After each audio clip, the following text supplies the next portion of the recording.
সুমনকে খুঁজে পাবার জন্য আমার একটা আইডিয়া বেশ ক্লিক করে গেছে। তোমার টিমের পুরো অনুসন্ধান, ঘটনা প্রবাহ এবং আমার কাছে থাকা খবর নিয়ে এই অপহরণের মোটিভ একটা আন্দাজ করেছি। তুমি কিছু আন্দাজ করেছো? স্যার, আমার মনে হয় পূর্বপুরুষদের গুপ্তধন উদ্ধার। কিন্তু তাহলে কেউ কি নিজের ছেলেকে অপহরণ করাবার নাটক করে? যাই হোক, আমার মনে হয়েছিল যে লোকই অপহরণ করে থাকুক, ঘটনার সব ফিডব্যাক জেনে নেবার পর আমার মনে হয়েছে সুমনকে লুকিয়ে রাখবার সেরা জায়গা হবে মায়াং থেকে মারিগাঁও অবধি প্রায় 40 স্কোয়ার কিলোমিটারের পাহাড়ি অঞ্চল, যেখানে একাধিক গুহা আছে। কি খুঁজছো তুমি? নিজের শরীরটা? আমার আঙুলের সিধা ওই দেখো। এ কি অদূরে কাঠের জ্বলন্ত চিতা, আর তার মধ্যে আমার মতো দেখতে একটা মেয়ে? না না, এ হতে পারে না। আমি এবার হু হু করে কাঁদবার চেষ্টা করলাম, কিন্তু আওয়াজ বেরোলো না। তান্ত্রিক হা হা করে হেসে ওঠে। তোর তো নিজের শরীরের আর কিছুই বাকি নেই এখন। তবে তোর দুঃখের কথা ভেবে তোর একটা শরীর বানিয়ে রেখেছি। যদি আমার কথা মতো চলিস, তাহলে পরে তোর জন্য খুব সুন্দর একটা শরীর দেব। দেখ, এই হলো তোর এখনকার শরীর।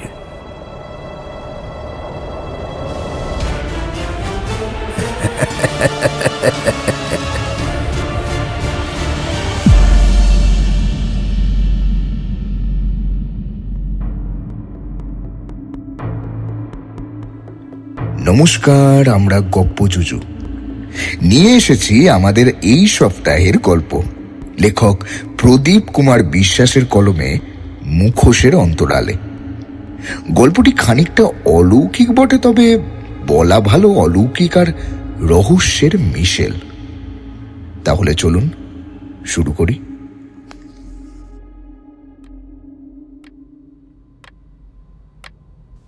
ডিএসপি সোহম তাঁর চেম্বারের সরকারি ঘড়ির দিকে চেয়ে একটু অস্থির আর বেশ বিরক্ত হচ্ছিলেন বেতগুড়ি সদর থানার আইসি সোনাম ওয়াংদি আর তার ইনফরমারের গ্যাং লিডার বিজয় হাজারির উপর। নিজের চেয়ার থেকে উঠে একবার পায়চারি করে আবার ফিরে যেতে যেতে দেখলেন যে দুজন কনস্টেবল মোড়ের ঠিক দক্ষিণ দিকে রাস্তার লাগোয়া হোটেল মিন্ডাবাড়ি ইন্টারন্যাশনালের গেটের সামনে আছে। হোটেলের পাশের রাস্তায় নেপালি ভিখারির মেকআপ নিয়ে কনস্টেবল ইনফরমার গুরুং আর তেজ বাহাদুর তাদের হাতের লম্বা চোং দিয়ে মাঝে মাঝে আকাশের দিকে তাকাবার বাহানায় আসলে নজর রেখেছে হোটেলের বিশেষ কিছু রুমের জানালা আর ব্যালকনির দিকে।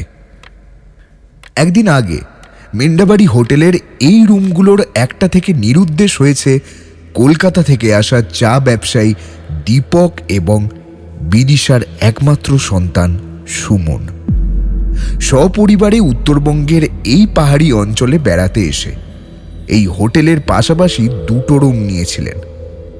একটা তাঁদের জন্য এবং অন্যটা খামখেয়ালি সময়ে চলা পুত্রের জন্য। পরদিন তাঁদের রিম্বিক ঝর্ণাতে পিকনিকে যাবার কথা ছিল।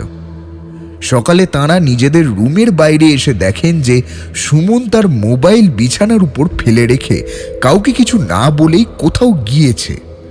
বিকেল পর্যন্ত সে না ফেরায় হোটেল কর্তৃপক্ষ পুলিশ ডাকে প্রাথমিক তদন্তে। করিডোরে লাগানো সিসিটিভির হার্ড ডিস্ক খুঁজে দেখা যায় যে সে রাতের দিকে সুমন তার রুম ছেড়ে কেমন যেন আচ্ছন্ন অবস্থায় হোটেলের পিছনের বাগানের দিকে যাচ্ছে। তারপর হোটেলের আর কোনো ক্যামেরাতে তাকে দেখা যায়নি।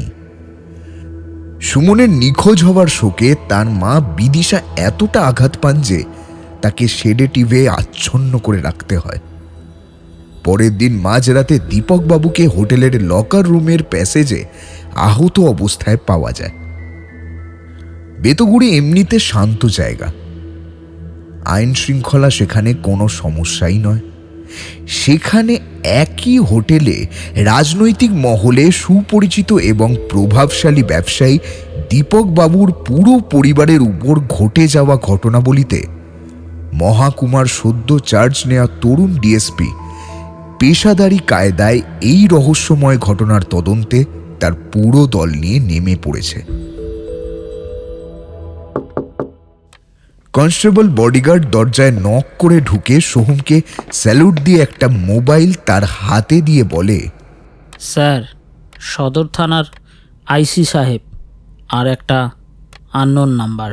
অজানা নম্বরটা দেখেই সোহম বুঝতে পারে সেই লাল মারুতি ভ্যানে কোনো খবর এনেছে তার শিলিগুড়ির সোর্স হাজারি।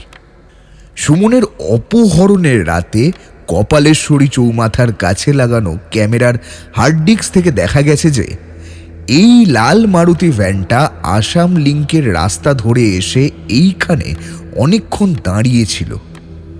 ভ্যানটার নম্বর প্লেটটা ফেক জানতে পেরেই একে ট্রেস করবার চেষ্টা করেও পাওয়া যায়নি কোথাও।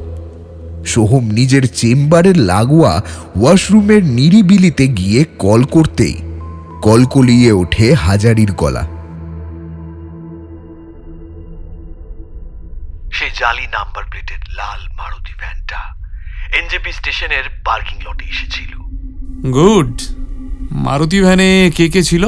স্যারজি, এরা কেউ গ্যাংটক, রংপো বা শিলিগুড়ির কিডন্যাপার বা রাউডি নয়, আসামের কোনো মালদার পার্টি।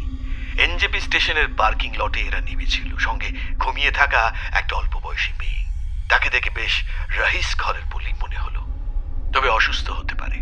গাড়ি থেকে দুজন লোক নেমে দুপাশ থেকে মেয়েটাকে ধরে ওই ঘুমন্ত অবস্থাতেই স্টেশনের আপার ক্লাসের ওয়েটিং রুমের দিকে চলে গেল। ওদের মধ্যে যে বেশ খাটো আর স্বাস্থ্যবান, তাকে আমাদের একজন লোক প্ল্যাটফর্মের একজন টিটির সাথে কথা বলতে দেখেছে।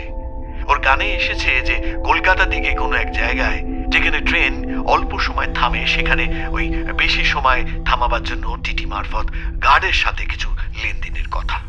আমাদের লোকগুলো অন্য আরেক ধান্দায় ছিল, তারা সেই সময়ে এর বেশি কিছু দেখেনি। আপনি স্যার চাপ নেবেন না, এখান থেকে সব দিকের বড় স্টেশনগুলো আর তার আগে পিছে সব জায়গায় আমাদের সেটিং আছে। মেয়েটাকে নিয়ে উড়ে তো আর যাবে না, যে গাড়িতেই যাক আমার কাছে খবর আসবেই। আপনাকে আরেকটু পরেই ওদের খবর দিচ্ছি। সোহম বললেন, তুমি ঠিক দেখেছ, অল্প বয়সী ছেলে নয়, মেয়ে।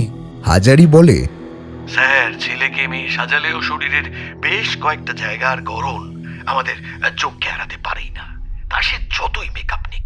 হাজারির কথায় সোহম তার মনের ভাব চেপে রেখে তাকে নিরুৎসাহিত না করার দিকে গিয়ে বললেন, তা ওই মারুতি ভ্যানের ড্রাইভারটার সাথে কিছু খোশ গল্প না করেই ছেড়ে দিলে? দেখছি তোমার বয়স হচ্ছে হাজারি। চতুর হাজারি সোহমের মনের কথা বুঝে নিয়েই যেন বললে, স্যার, তবে তো আসল কথাটা আপনি এখনো শোনেননি, যে ঠিক কোন কারণে আমার লোকেরা সব স্টেশনে সেটিং জোরালো করেছে।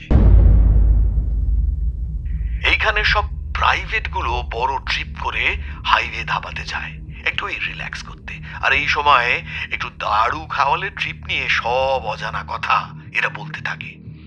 জালি নাম্বারের ভ্যানটা স্টেশন ছাড়িয়ে হাইওয়ের রাস্তা ধরতেই আমি আর আমার এক সাগরে দুটো মোটর সাইকেলে ওকে ফলো করতে থাকি। ধাবাতে গাড়ি পার্ক করে ড্রাইভার ছেলেটা ওই রাস্তা পার করে ধাবায় ঢুকছিল। হ্যাঁ, আর আমি ঠিক সেই সময় আপনাকে দেখাবার জন্য ছেলেটার ছবি তুলছিলাম, তাতে এই ম্যাডামের ছবিও এসে যায়। আমার সাগরের তখন ওই ধাবার সামনে সবেমাত্র থামিয়েছে। ওর নজরে আসে যে দারুণ দেখতে এক সুন্দরী তাকে ইশারা করে ডাকছে। এইসব সুন্দরী আর একা মেয়েরা গাড়ি নেয় তাদের ওই কাজের জন্য, তবে খুব খুব ভালো পয়সা দেয়। ড্রাইভার ছেলেটা তাকে দেখতে দেখতে বোধহয় রাস্তা পার হচ্ছিল। মাঝ রাস্তা দিয়ে একটা কালো রঙের স্করপিও তাকে পিষে দেয়। জোর ব্রেক মারবার একটা বাহানা করে পালিয়ে যায়। আর সেই সুন্দরী ম্যাডাম? উনি মাথায় ঘোমটা দিয়ে নিজেকে আড়াল করবার চেষ্টা করে কোথাও একটা লুকিয়ে যায়। আমার এক সাগরে তাকে এই দুর্ঘটনা ঠিক পরেই একটা নীল অল্টো গাড়িতে ভাগতে দেখেছে। হ্যাঁ স্যার, ওই ড্রাইভারটার বডি দেখে আমি চিনতে পারি যে এই ছেলেটাই স্টেশনের ওই প্ল্যাটফর্মে আর একজনের সাথে মিলে ধরে ধরে এই ঘুমন্ত মেয়েটাকে ওয়েটিং হলের দিকে নিয়ে যাচ্ছিল। অন্য লোকটাকে তখন চিনতে পারিনি, এখন মনে হচ্ছে সেটা এখানকার একটা দাগি গুন্ডা, বুলাকি। তাকে ধরতে পারলেই সবটা জানা যাবে। তবে স্যার ওই অল্টোটা শিলিগুড়ির শপিং মল থেকে এই ঘটনার কিছুক্ষণ আগে চড়িয়েছিল। হাইওয়েতে একটা ট্রাক দেখেছে যে নীল অল্টোটা ফেলে দিয়ে সেই গাড়ির ড্রাইভারের সাথে ঘোমটা পরা এক সুন্দরী ম্যাডাম একটা কালো স্করপিওতে আসামের দিকে পালিয়ে গেছে। পুরো ব্যাপারটা বেশ গোলমেলে। হাজারির কথায় সোহম এবার বেশ বিরক্ত হচ্ছিল। পুরো টিম খুঁজছে সোহমকে। তাকে ওই জালি নম্বর প্লেটের গাড়িটাতে তোলা হয়েছে এটা তো মোড়ের মাথায় লাগানো সিসি ক্যামেরার ফুটে পরিষ্কার দেখা গেছে। হাজারি তার খবর না দিয়ে একটা মেয়ের কথা বলছে, আর পুরো ব্যাপারটা এখন বেশ ঘেঁটে গেছে। বিরক্ত সোহম এবার বলে, ঠিক আছে হাজারি, তুমি আপডেট দিতে থাকো। আইসির ফোন আসছে বোধহয়, তুমি ছাড়ো এখন। স্যার, আইসি সাহেব সব জানেন। আরপিএফ কে বলেছেন উনি নজর রাখতে। আমরা ওই ছিন্দানকে পেলেই আপনার কাছে ধরে নিয়ে আসবো। আইসি সদর ইন্সপেক্টর সোনাম ওয়াংদির কাছে সব শুনে তাকে কড়া ধমক লাগালেন সোহম। আরে, মেয়েটাকে নিয়ে একজন লোক কলকাতার ট্রেনের এসি কামরায় বিনা রিজার্ভেশনে উঠে গেল, আর তোমার সোর্স কলকাতার আরপিএফ কে নজর রাখতে বলে নেমে গেল, আর তুমি এইসব শুনে হাত ধুয়ে বসে আছো? হ্যাঁ স্যার, আমার সোর্স খবর দিয়েছে যে ঠিক পরের জাংশনে লোকটা ওই মেয়েটাকে নিয়ে নেমে যায়। একটা কালো রঙের প্রাইভেট স্করপিও অনেক আগেই স্টেশনের বাইরে অপেক্ষা করছিল। মেয়েটাকে নিয়ে লোকটা ওই স্করপিওতে শিলিগুড়ি মোড় হয়ে গৌহাটির রাস্তায় খুব স্পিডে পালিয়ে যায়। স্করপিওতে উঠবার আগেই আমাদের সোর্স খুব কাছ থেকে তাদের ফটো তুলে নিয়েছে। রাস্তার কোনো ধাবাতে তারা নামেনি বলে তার কাছে খবর আছে। ইন্সপেক্টর সোনাম, এই কেসটা কত আর্জেন্ট সেটা তুমি ভালো করেই জানো। তুমি গুয়াহাটি ডিআইজি অফিসে এই ব্যাপারটা জানিয়ে লাইটনিং কল দাওনি কেন? গুয়াহাটি পুরোটা স্করপিওতে না গিয়ে ওরা মাঝপথে আর অন্য কোনো স্টেশনে গিয়ে ট্রেনেও যেতে পারে। এখনই আমার হয়ে রেডিও মেসেজ পাঠাও গুয়াহাটির আশেপাশের সব থানাতে, রেল স্টেশনে আর আরপিএফ অফিসে, আর সেই সাথে মেসেজ করে তাদের সবাইকে রহস্যজনকভাবে নিখোঁজ সুমনের ফটো আর ডিটেলসের সাথে তোমার সোর্সের তোলা ফটো দাও। মহকুমায় সদ্য জয়েন করা তরুণ ডিএসপি সোহমের থেকে আরও ধমক থেকে বাঁচবার জন্য আইসি সদর ওয়াংদির কাছে তার নিজের সোর্সদের পাওয়া আরও কিছু খবর ছিল। অবিচলিত স্বরে সে বলে, স্যার, গৌহাটি থেকে আমার শিলিগুড়ির সোর্সেরা কিছু জরুরি খবর পেয়েছে। আপনাকে সেগুলো এখনই বলা দরকার। ওয়াংদির কথার সুর বুঝে সোহম বলল, এখন কেউ নেই আমার চেম্বারে, বলে যাও। ওয়াংদি গলার স্বর কমিয়ে বলে, স্যার, শিলিগুড়ির সোর্সদের মধ্যে শইকিয়া তার বাড়ি ফিরছিল। গৌহাটি মরিগাঁও হাইওয়েতে একটা কালো রঙের স্করপিও তার আগে চলছিল। পথে মায়াং যাবার ক্রসিংয়ে ট্রাফিক সিগন্যাল থামবার সময় সে ওই স্করপিওটার একদম পিছনেই ছিল। তখন তার নজরে আসে যে স্করপিওটার সাদা রঙের নম্বর প্লেট। সেটা শুধু অসমীয়াতে লেখা হলেও কিন্তু তার নম্বর বেঙ্গলের। তাতে পিছনের সিটে ঘুমন্ত অবস্থায় একটা অসুস্থ কিশোরকে ধরে রেখেছিল কালো সানগ্লাস পরা বড়লোক ঘরের একজন ম্যাডাম। গাড়িটা চালাচ্ছিল যে তাকে দেখে গাড়ির মালিক বলেই মনে হচ্ছিল। গাড়িটা কোন দিকে গেল সেটা নিয়ে কোনো খবর দিতে পারলো? স্যার, এর পরে শুনুন। সিগন্যাল সবুজ হতেই গাড়িটা মায়াং যাবার রাস্তাতে বাঁক নিয়েও হঠাৎ আবার হাইওয়ে ফিরে আসে। গাড়ির ড্রাইভার তখন তার মুখটা পার করে একবার পিছনে শইকিয়ার দিকে আর একবার হাইওয়ের দিকে তাকিয়েছিল। শইকিয়া অল্পের জন্য বেঁচে গেলেও তার বাইকটা ড্যামেজ হয়। সেই ড্যামেজ আদায়ের জন্য স্করপিওটাকে ফলো করতে শুরু করে, কিন্তু শেষ অবধি স্করপিওর স্পিডের কাছে হার মানতে বাধ্য হয়। এরপর শইকিয়া পুরো গৌহাটি এবং মরিগাঁওতে অনেক গ্যারেজ আর হাইওয়ের ধাবাগুলোতে জিজ্ঞেস করে জেনেছে বেঙ্গলের নাম্বারের কোনো গাড়ির নম্বর প্লেট শুধু অসমীয়াতে লেখা আছে এমনটা তারা আজ অবধি দেখেনি। সোহম এক মনে সব শুনে ওয়াংদিকে বলল, তাহলে নাম্বারটা ফেক হতে পারে। আইসি ওয়াংদি বলে, স্যার, আমরা শইকিয়াকে আর বিজয় হাজারির লোকেদের শিলিগুড়ি থেকে এখানে আনিয়েছিলাম। শইকিয়া স্করপিওটার ড্রাইভার আর ঘুমটা দেওয়া সেই ম্যাডামকে যতটুকু দেখেছে সেই বর্ণনা শুনে শুনে আমাদের পুলিশ আর্টিস্ট ওদের সব ছবি এঁকেছে। এছাড়া স্যার শইকিয়ার লোকের বর্ণনা শুনে সে এনজেপি স্টেশনে সেই দুজন লোক যারা সেই ঘুমন্ত মেয়েটাকে নিয়ে প্ল্যাটফর্মের ভেতর যাচ্ছিল তাদের সবারও স্কেচ করেছে। Good job Wangdi. ছবিটা পাঠিয়ে দাও আমাদের সাইবার সেলের টেকনিক্যাল এক্সপার্ট এসআই শ্রেয়া মজুমদারকে। দেখি ও যদি কোনো লিড দিতে পারে। ওয়াংদি এরপর যা বললে তাতে সোহমের মনে হলো ভাগ্যিস সে একটু আগে কফিটা শেষ করেছে। স্যার শইকিয়ার বর্ণনা অনুযায়ী আর্টিস্ট যে ছবি এঁকেছে দুজনের, তাতে স্করপিওর মালিক এবং ড্রাইভার মনে হচ্ছে অপহৃত সুমনের বাবা দীপকবাবু। মাথায় ঘুমটা দেওয়া সুন্দরী ম্যাডামকে সামান্য অদল বদল করলে সেই ম্যাডামের স্কেচটা দাঁড়াচ্ছে সুমনের মা বিদিশার। কিন্তু দীপকবাবু গত পরশু রাত থেকেই দারুণ চোট নিয়ে নার্সিংহোমে, আর বিদিশা ম্যাডাম তো সেই দুদিন আগে তাদের নিখোঁজ ছেলের শোকে এখনো সেডেটিভের আশ্রয় আছেন। তাহলে সুমনের সাথে এরা সব কারা? নাকি সুমন বলে যাকে ওরা ভাবছে সে অন্য কেউ? একটা মেসেজ পড়ে ওয়াংদি বলে, স্যার একটা আপডেট শুনুন। কলকাতা আর টিও অফিস থেকে মেসেজ এসেছে যে নম্বর প্লেট এবং গাড়ির মক এই দুটোই দীপকবাবুর কালো স্করপিওর সাথে মিলে যাচ্ছে।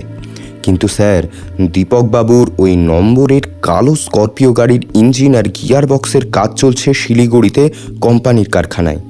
যে দুজন লোক ঘুমন্ত সুমনকে দুপাশ থেকে ধরে ধরে গাড়ি থেকে নামিয়ে ওয়েটিং রুমের দিকে নিয়ে যাচ্ছিল, তাদের মুখের একজনের দাড়ি বাদে দিলে সে আসলে একজন কুখ্যাত ক্রিমিনাল বুলাকি। কিন্তু একটু আগে বুলাকিরামের ছিন্ন ভিন্ন দেহ রেল লাইনের ওপর পাওয়া গেছে। বুলাকিরামের মা আর ভাই এই বেদগড়ির পাহাড়তড়ির নেপালি বস্তিতে থাকে। দীপকবাবু, বিদিশা ম্যাডামের এবং হোটেল মিন্দাবাড়ির সব ফোন আমরা ট্যাপ করে রেখেছি। আমাদের দুজন এএসআই আর মোবাইল ভ্যান সবসময় সেই দিকে নজর রাখছে। স্যার ওদের ছেলে সুমনের জন্য এখনও অবধি পণ মুক্তি চেয়ে কোনো কল আসেনি। দীপকবাবুকে নার্সিংহোম আর একটু পরে ছেড়ে দেবে বলছে। তাহলে স্যার ওনার সাথে আমরা আর একটু পরে। সোহম বিরক্ত হয়ে বলে, ওয়াংদি, ওনাকে হোটেলেই হয়তো একটু কড়া গ্রিলিং করতে পারি। ডকুমেন্টেশনের জন্য তুমি ভিডিও টিমকেও সঙ্গে আনবে। ওয়াংদি একটু বিব্রত সুরে বলে, স্যার বলছি মানে মরিগাঁও সোর্স মারফত কিছু খবর পেতে গেলে আমাদের তো কন্টিজেন্সি ফান্ড তেমন নেই। সোহমের কপালে এবার সত্যি বেশ বড় ভাঁজ পড়ে যায়। হঠাৎ করে একটা দিশা সে পেয়ে যায়। Good heavens, SP Marigaon Pujeshwar Saikia আমাকে খুব ভালো করে চেনে। পুলিশ একাডেমিতে আমার থেকে 2 বছরের সিনিয়র ব্যাচ। ওনাকে আমার নামে একটা লাইটনিং কল দাও আর কানেক্ট করবার অল আউট এফোর্ট লাগাও। ওয়াংদি বলে, স্যার আমার একটা ব্রেন ওয়েভ এসেছে। মরিগাঁওয়ের কাছেই হচ্ছে তন্ত্রমন্ত্র আর জাদুবিদ্যার পীঠস্থান মায়াং। আচ্ছা, তুমি কি চাও যে ডিপার্টমেন্ট এবার নিজের ইনভেস্টিগেশন ছেড়ে এই অপহরণ কেসে তান্ত্রিক আর জাদুকরদের শরণাপন্ন হবে? ডিএসপি সাহেবের কথাতে ওয়াংদি কিন্তু একটু হেসে বলে, স্যার গরিলা লড়াই ডিভিশনে এএসআই বড় গোহাইয়ের শ্বশুরবাড়ি কিন্তু এই মায়াঙেই। ওখানে লোকে যে শুধু তন্ত্রমন্ত্র শিখতে যায় তা নয়, মন্দ উদ্দেশ্যেও অনেক ক্রিমিনাল গ্যাংয়ের আনাগোনা চলতেই থাকে। ওর শালার সাথে ওখানে হোটেল থেকে আরম্ভ করে বিভিন্ন ঠেকের লোকেদের সাথে ওঠা বসা আছে। তাকে এই মহিলা ড্রাইভার বা সুমনের স্কেচ দেখিয়ে কোনো হদিশ পাওয়া গেলেও কিন্তু যেতে পারে। স্যার এই অঞ্চলের পাহাড় আর নদী ঘেরা প্রায় 40 স্কোয়ার কিলোমিটার এলাকায় অনেক চোরাগুপ্তা জায়গা আর গুহা আছে। এইসব জায়গায় মিলিটারি কভার না থাকলে পুলিশও যেতে চায় না।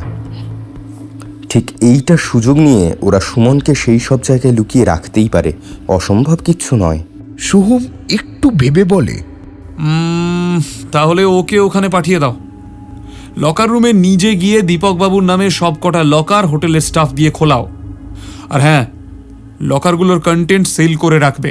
সব জায়গা থেকে খবর পেয়ে সোহম বুঝতে পারল এই অপহরণ গ্যাং একই সাথে ধূর্ত আর নির্দয়। তারা মেকআপ করাতে এতটাই ওস্তাদ যে ছেলেকে মেয়ে সাজিয়ে এবার চোখে ধুলো দিয়েছে আর সেটা কেউ ধরতেও পারেনি। এই সাথে তাদের নতুন সহযোগী লাল মারুতির ড্রাইভার আর বুলাকি যদি ধরা পড়ে মুখ খোলে, সেই রাস্তা বন্ধ করবার জন্য তাদেরকে এক এক করে মেরে ফেলেছে। দীপকবাবুর চায়ের অকশন এজেন্সির বীজ সেনের আড়ালে এন্ট্রিকের আরও একটি কারবার ছিল। সেই বাবদে অন্ধকার জগতের অনেকের সাথেই তার ওঠা বসা ছিল। সোর্সের খবর অনুযায়ী সুমনের অপহরণের কিছুদিন আগে একটি পুরানো পুঁথি দীপকবাবুর হাতে এসেছিল। সেই পুঁথিটি দীপকবাবুর হোটেলের রুমে বা অন্য কোনো রুমে সার্চ করে পাওয়া যায়নি। এখানে প্রশ্ন জাগছে, কে বা কারা দীপকবাবুকে আক্রমণ করলো এবং সেটা হোটেলের লকার রুমের করিডোরে কেন? ভাবতে না ভাবতেই ইন্সপেক্টর সোনামের ফোন এলো। স্যার, দীপকবাবু নামের একটা লকার থেকে শুধু একটা পুঁথি পাওয়া গিয়েছে, আর অন্য একটা থেকে একটা ভয়ঙ্কর দর্শন মূর্তি পাওয়া গিয়েছে। মনে হচ্ছে হয়তো এইগুলো আনতে উনি লকার রুমে যাচ্ছিলেন। দুষ্কৃতীরা তার কাছ থেকে লকারের চাবি হাতানোর জন্য লকার রুমের ওয়াচম্যানের সাথে যোগসাজিশ করে হামলা করেছে। স্যার, দীপকবাবু রুমে ওনার সাথে ওনার গুরুদেবের ফটো আর ওনাদের স্বামী স্ত্রীর ফটো ছাড়া আর কিছুই নেই। ফটো দুটো আপনাকে পাঠিয়ে দিচ্ছি। যে ব্যাপার হোক, সোহম একটা আন্দাজ করল যে এই অপহরণের মোটিভ দীপকবাবুর সাথে অন্ধকার জগতের কারো লেনদেনের পরিণাম এবং দীপকবাবু সুস্থ হয়ে উঠলেই কোনো ছদ্মবেশ ধরে সাক্ষাতে পণবন্দির লেনদেন খেলা শুরু হলেও তারা পুরো হোটেলে এবং তার চারপাশের ক্যামেরা আর সাদা পোশাকের লোকেদের চোখ এড়াতে পারবে না। দীপকবাবুর ফটো দুটো দেখতে দেখতে সোহমের একটা কথা মনে হওয়াতে সঙ্গে সঙ্গে সিআই ওয়াংদিকে লাইটনিং কল দিয়ে বললেন, ইন্সপেক্টর ওয়াংদি, দীপকবাবুর গুরুদেবের ফটো আঁকিয়ে তুমি দেখো দীপকবাবুর মুখকে গুরুদেবের চেহারা বানানো যায় কিনা। একটু আর্জেন্ট। আমি এখনই আর্টিস্টকে বাড়ি থেকে তুলে আনবার জন্য ভ্যান পাঠাচ্ছি। জয় হিন্দ স্যার। জয় হিন্দ। দুদিন আগের কথা। সেদিন বিকেল থেকে বেদগুড়ির আকাশের সাথে সাথে সুমনেরও মুখ ভার হয়ে আছে। টিপটিপ করে বৃষ্টি হয়েই চলেছে। বহুদিন থেকে সুমন মা বাবাকে অনেক টানা হিচড়া করেছে পাহাড় আর জঙ্গল ঘেরা এই ডুয়ার্সে আসবার জন্য। রিম্বিক ঝর্ণাতে কালকের পিকনিকের প্ল্যানটা কি তাহলে বৃষ্টির জন্য বাতিল হয়ে যাবে? সন্ধ্যেতে মা বাবার অনুপস্থিতিতে তাদের রুমে চাবি খুলে সে একটা অন্যায় কাজ করেছে। বাবার খোলা ব্রিফকেসে একটা লাল সালু মোড়া তালপাতার পুঁথি দেখতে পেয়ে সেটা নিয়ে নিজের রুমে চলে এসেছে। পুঁথিতে লেখা শ্লোক পড়ে তার মনে হলো এটা কোনো পুজোর মন্ত্র হতে পারে। এই শ্লোকগুলো সুর করে গিয়ে বৃষ্টি থামাবার প্রার্থনা করলে ভগবান হয়তো মঞ্জুর করতে পারেন। সকালে গুম্ফা দাঁড়াতে গিয়ে গুম্ফার লামারা যে সুরে তাদের পুঁথি থেকে মন্ত্র পড়ছিল ও ঠিক করলে যে সেই সুরেই এই পুঁথির মন্ত্রগুলো নিম্ন সুরে গাইবে। ঘরে একটা মোমবাতি জেলে তার হালকা আলোতে নিম্ন স্বরে পুঁথির মন্ত্রে সুর লাগিয়ে বৃষ্টি দেবতাকে নিজের আকুল প্রার্থনা জানাতে জানাতে একটা অজানা শিহরণ অনুভব করতে করতে তার মনে হচ্ছিল কেউ যে তাকে ডাকছে হোটেলের এই ঘর ছেড়ে বাইরে আসবার জন্য। চোখ খুলে জানালা দিয়ে হোটেলের চারপাশ দেখবার প্রবল চেষ্টা করে গাঢ় অন্ধকার দেখে সুমন বুঝতে পারে সন্ধে পার হয়ে গভীর রাত নেমেছে।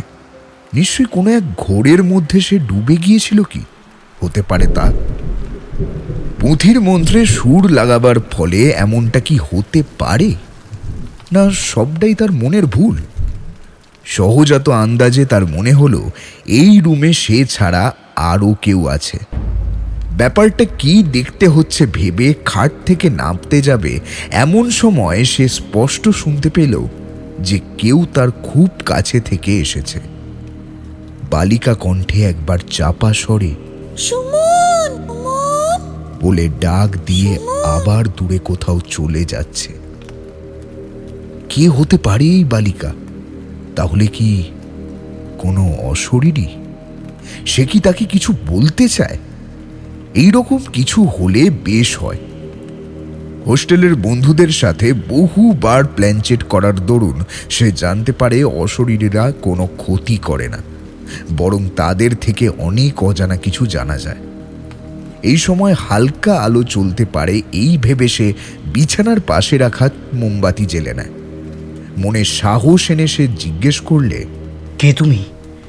কিছু বলতে চাও আমাকে? মিহি বালিকা কণ্ঠে জবাব এলো, সুমন, বাহ, তুমি কি সুন্দর নিখুঁত সুরেলা আহ্বান করে ডেকে আনলে আমায়, আর এখন জানতে চাইছো আমার পরিচয়? সুমন অবাক হলো। আমি তোমায় আহ্বান করলাম? কখন? বালিকা কণ্ঠে জবাব এলো, মনে করার চেষ্টা করো।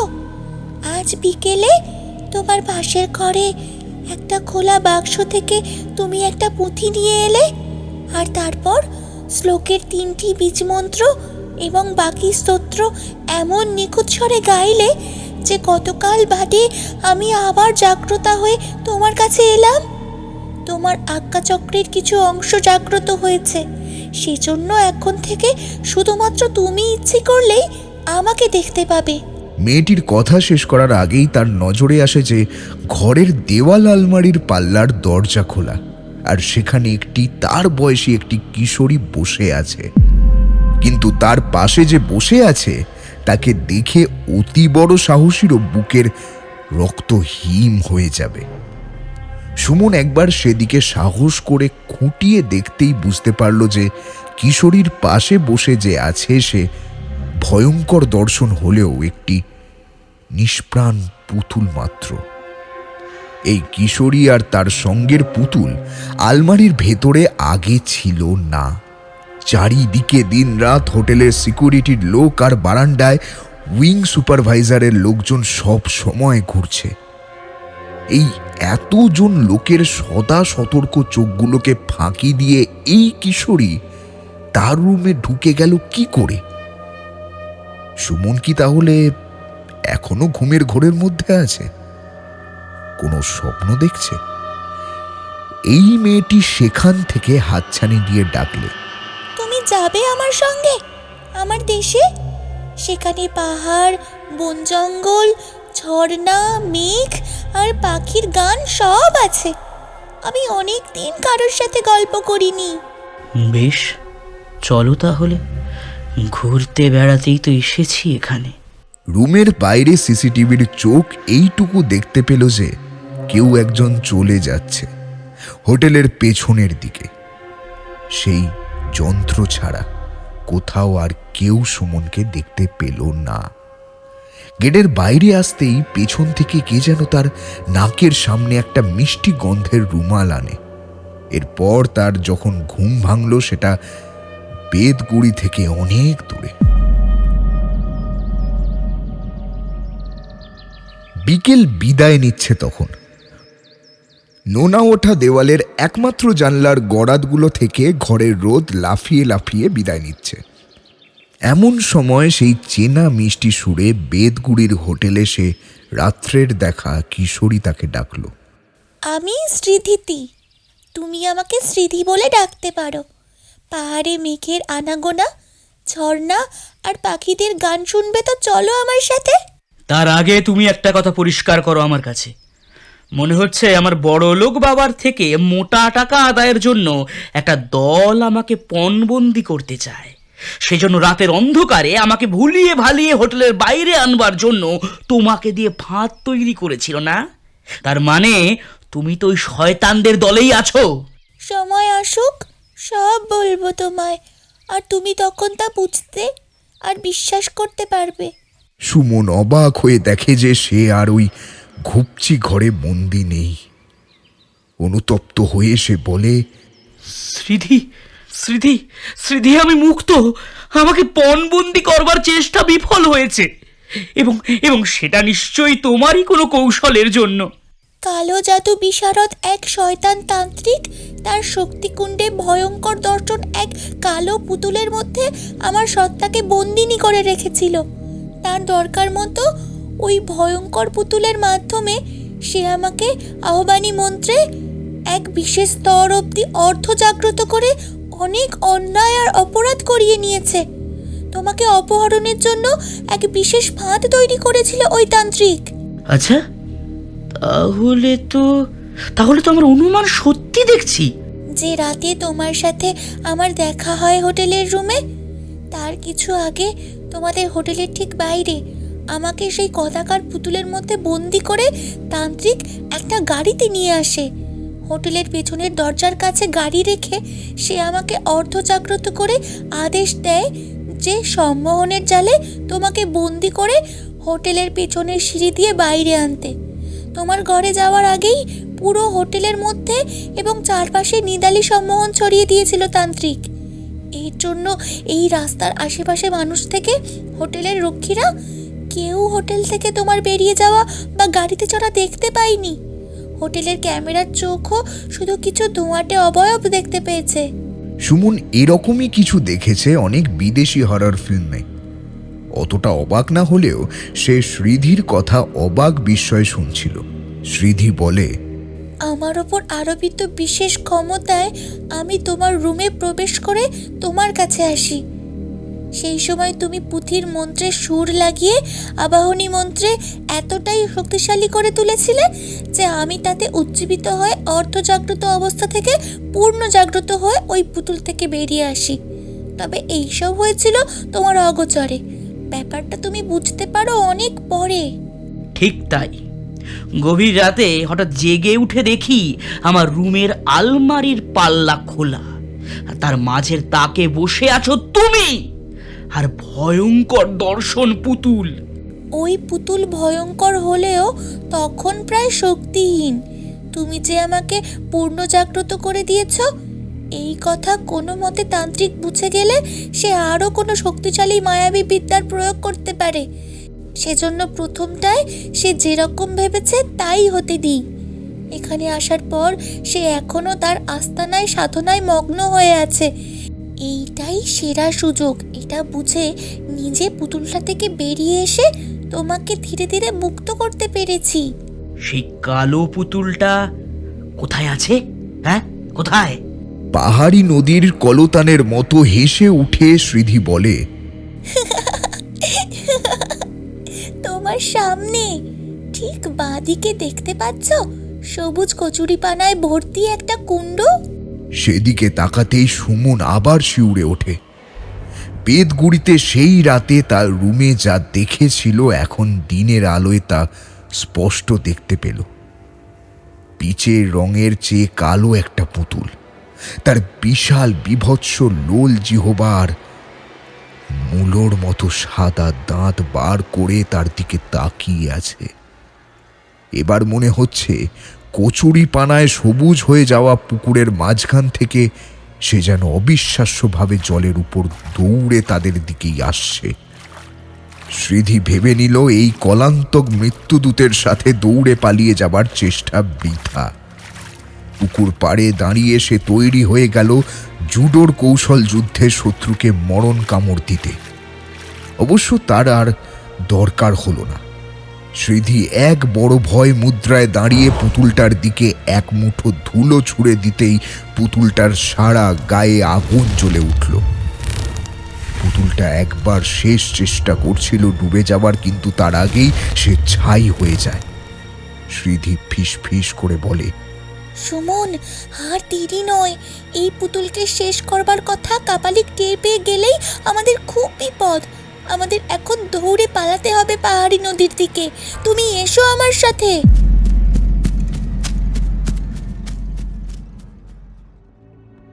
একটু আগে ওয়াংদির সাথে কথা বলার সময় সোহমের নজর আটকে ছিল ট্রাফিক মনিটর চ্যানেল 8-এর দিকে, অর্থাৎ মানে বেদগুড়ির কল্পাশ্বরী চৌমাথাতে লাগানো সিসিটিভির ক্যামেরাগুলোর দিকে। হোটেলের পেছনের বাগানে একজন পিহি চুলের বিদেশি আর তার সাথে একজন সিটকে রোগা লম্বা লোককে ক্যামেরায় দেখে সোহম চমকে ওঠে। একবার নিশ্চিত হবার জন্য তার ডেস্কে বলে হোটেলের রিসেপশন ইনচার্জ গোমেজ যেন এক্ষুনি কথা বলে। প্রায় সাথে সাথে গোমেজের গলা ভেসে আসে, গুড মর্নিং স্যার, কি হুকুম বলুন। গোমেজ, বিদেশি কোনো গেস্ট এখন আছে? গেস্ট রেজিস্টারের পেজগুলো তার মুখস্থ, তবু একবার দেখে নিয়ে বলে, না স্যার, এই মাসে কোনো গেস্ট আসেনি, তবে 3 দিন পর এক আমেরিকান কাপলের বুকিং আছে। ওকে গোমেজ, কিপ টাচ। পিহিচুলের বিদেশি বেশ ধরে সেই রহস্যময় লোক আর তার সঙ্গী চকবাজারে গেলে নিশ্চয় যাবে অ্যান্টিক দোকানগুলোতে। সোহমের হঠাৎই মনে হলো এই বিদেশি আর তার সঙ্গী যদি নেহাত ট্যুরিস্ট হয় তবে এইসব দোকানে আসবে, নইলে এরা ট্যুরিস্ট নয়। কথাটা ভাবতে না ভাবতেই সে ট্রাফিক মনিটরে স্পষ্ট দেখল যে সেই দুজনেই ঢুকছে ভুটিয়া অ্যান্ড লিম্বুর দোকানে। এখানে অ্যান্টিকের সাথে সাথে সিকিমদের ট্র্যাডিশনাল পোশাক, চমড়ি গরুর শিং আর নানা রকম মুখোশ বিক্রি হয়। দোকানের কাছেই দাঁড়িয়ে থাকা মোবাইল ইউনিট 3কে সোহম ওয়্যারলেসে কল দিল। কাফরোজিনে calling mobile 3, urgent, over. Roger, Jai Hind, mobile 3 online, sub inspector Tamang বলছি sir, alert for order sir, over.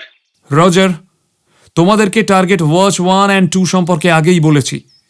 এই দুজনে এখনই ঢুকেছে ভুটিয়া অ্যান্ড লিম্বুতে। প্লেন ক্লোথসের কাউকে পাঠিয়ে কভার করো। দোকানের ভেতরে গিয়ে সে দেখুক ওই দুজন দোকানে কি চাইছে। আমাকে সোজা রিপোর্ট ব্যাক করো, ওভার।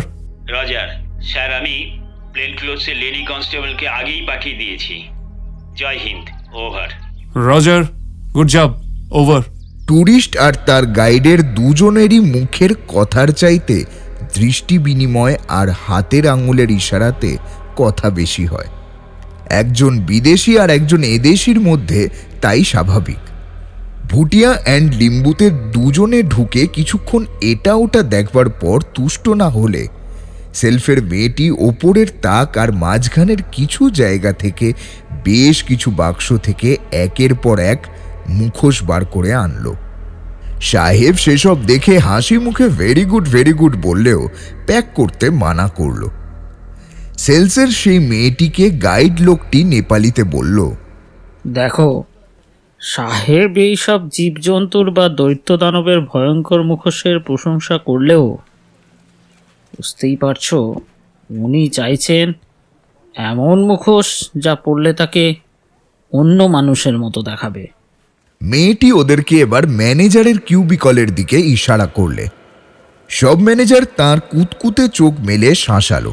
ফরেনার কাস্টমারকে দেখে খুব সহাস্যে এবং সবিনিময়ে অভ্যর্থনা করে বসতে বললেন। কিউবিকলে বসা ম্যানেজার ওদের কথা শুনছিল আর তার কুতকুতে চোখ দুটো দিয়ে তার উল্টো দিকে বসা লোক দুটিকে বুঝে নেবার চেষ্টা চালাচ্ছিল।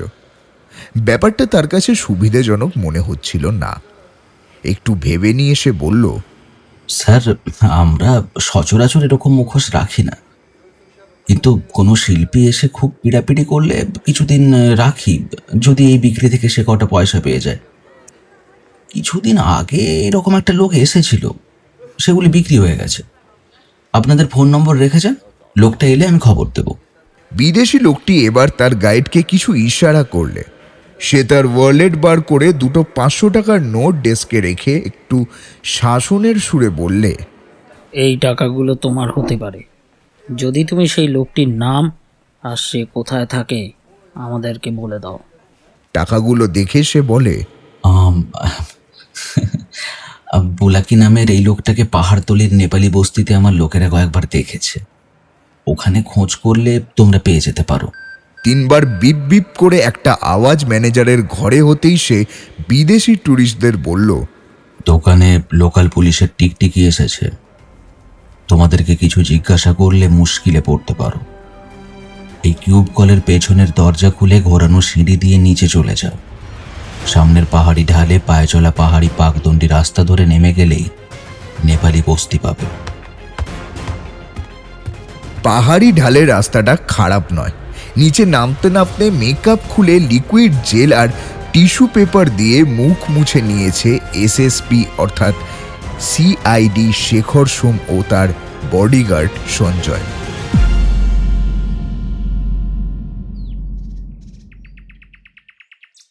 একদম পাহাড়তলির কাছে একটা মাঠে যে ছেলেটা গরু চড়াচ্ছিল সে তার হাতের ছড়ি দিয়ে দেখিয়ে দিলে বুলাকির বাড়ি। মাঠের ওই এক কোণায় একটা জীর্ণ দশার বাড়ি, তার মাটির পাঁচিল জায়গায় জায়গায় ভাঙা।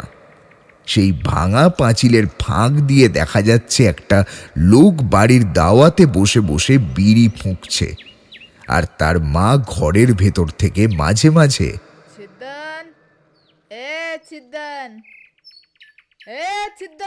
বলে ডেকে গেলেও ছিদ্দনের তাতে তেমন ভ্রুক্ষেপ নেই। বুলাকির নাম ধরে ডাকতেই ছিদ্দন বেরিয়ে এসে বলে, দাদা তো এক হপ্তাহ হলো বাড়ি আসেনি, তা তোমরা কে? শেখর সে কথার জবাব না দিয়ে বলে, বুলাকি নেই, তার ভাই ছিদ্দন বাড়ি আছে কি? তাকে ডেকে দাও। আমি ছিদ্দন। তো তোমাদের কে পাঠিয়েছে? কেন এসেছো তোমরা? এই প্রশ্নের উত্তরে শেখর একটা চাল দিলেন। লাগে যদি তাহলে বাজিমাত, না লাগলেও অন্য উপায়ে কথা ভেবেই রেখেছেন। ম্যাডাম পাঠালেন। কিছুদিন আগে বুলাকি ম্যাডামকে কিছু জিনিসের স্যাম্পল দিয়েছিল। ম্যাডামের পছন্দ হয়ে যাওয়াতে সেই স্যাম্পলের পুরো 2টো কার্টন চেয়েছিলেন। সেই কার্টন 2টো যদি এনেছো তাহলে সেগুলো দাও। সেজন্য ম্যাডাম 1000 টাকা পাঠিয়েছেন। বুলাকি না থাকলে তোমাকেই দিতে বলেছেন। ছিদ্দন যেন আকাশ থেকে পড়ে, বলে, 2টো কোথায়? ভাইয়া তো একটাই এনেছে হপ্তাভর পেহলে, তারপরে তো ভাইয়া আর আসেনি। এই সময় তার মায়ের গলার আওয়াজ আসে। শেখর চাপা গলায় বললেন, পুরো ব্যাপারটা আমাদের কাছে ধীরে ধীরে পরিষ্কার হচ্ছে। এখন আন্দাজে ঢিল ছুঁড়লাম মাত্র। দেখা যাক এখন ছিদ্দন কি আনে আর কি বলে। ছিদ্দন আসছে আন্দাজ করে দুজনেই চুপ হয়ে যায়। ছিদ্দন 2টো মাঝারি সাইজের কার্টন এনে ওদের হাতে দিয়ে বলে, ভাইয়া এই ডিব্বাগুলো মায়ের কাছে রেখে দিয়েছিল। ম্যাডাম সিকে বলবেন যে আমরা খুব তকলিফের মধ্যে গুজারা করছি। আমি সাফ ফ্যাক্টরির বয়লারের কাজও জানি। ম্যাডাম উনকে বড়াবাড়ি গার্ডেনের ফ্যাক্টরিতে আমাকে একটা কাম যেন দিয়ে দেন।